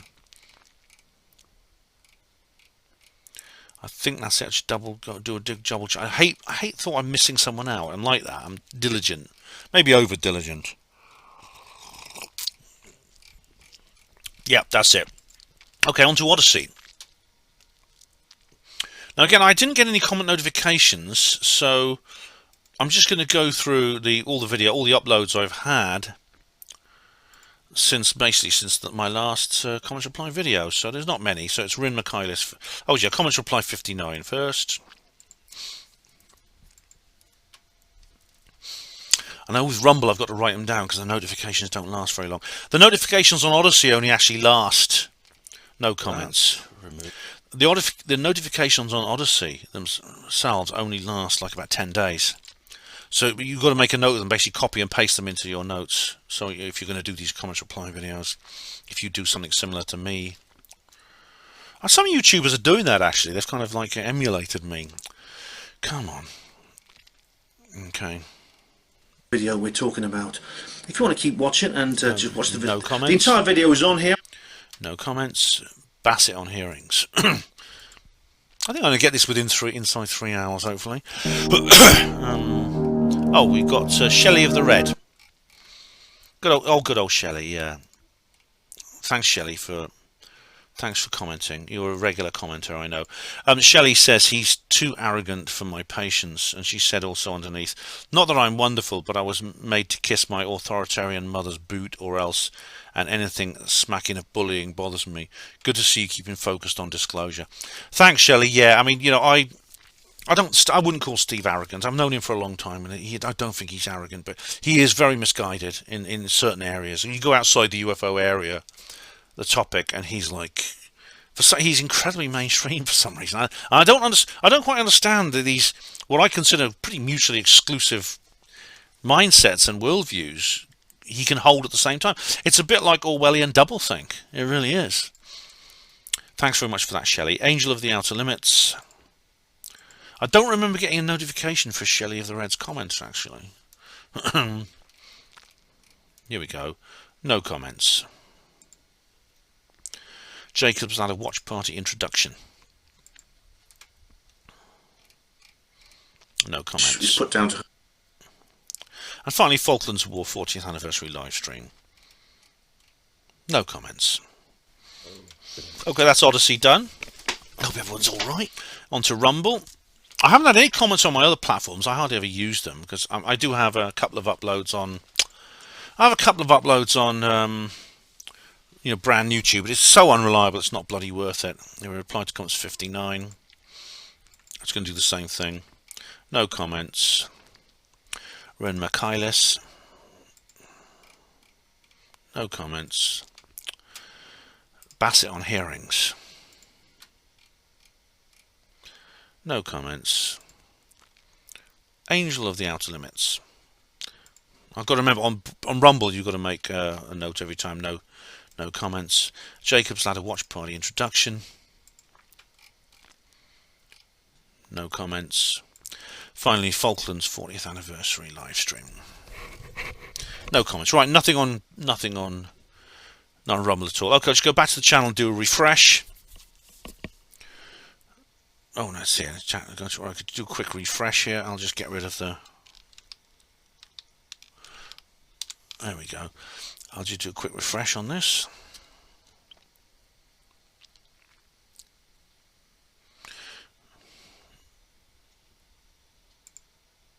Okay, I'll just double check. Nothing in there. Oh, I've had a few extra comments in here. Oh, bless you. It's Crafty Nihilist is here. I'll actually go to my actual homepage notifications. Okay. Well, there's no such thing as a quick refresh. It had super. Oh, I'm not getting a quick refresh these days. As you can hear, I've been watching UFO Jesus. The existence of the programs and where. There we go. Right. Oh, we've got a lot here. We've got quite a few. We've got quite a few here. I'll go about 1 hour, 2 hours. Oh, that's 2 hours. That's the one. The 2 hours. That's the last one I had on my list, which was Gary Robinson's on Angel. Steve071 says here. Hey Ben, it's a gorgeous day. Protect your head. Oh, I did when I was at work earlier, mate. I did. I'll probably wear my sun hat. I've kept my sun hat from the David disguise. Crafty Nihilist said, "Oh, Ben's making a comments reply video." Yes, I am. You caught me. You caught me in the process of it. Crafty says here, if I keep posting, it will go on. If I keep posting, it will go on forever. Oh, you can post forever as far as I'm concerned, Crafty. You really can. You're a great contributor. Crafty Nihilist says here underneath here, haha, this comment said translate to English. When I did it said it's good. Nice, try algorithm. Better luck. Is that Tim the Pigeon Master? It could be Italian or something. Hello Ben. I think that's Italian, isn't it? Hello means Ben. I think means good in some languages. And here we go. Steve071 says, hello, Mr. Where are we now?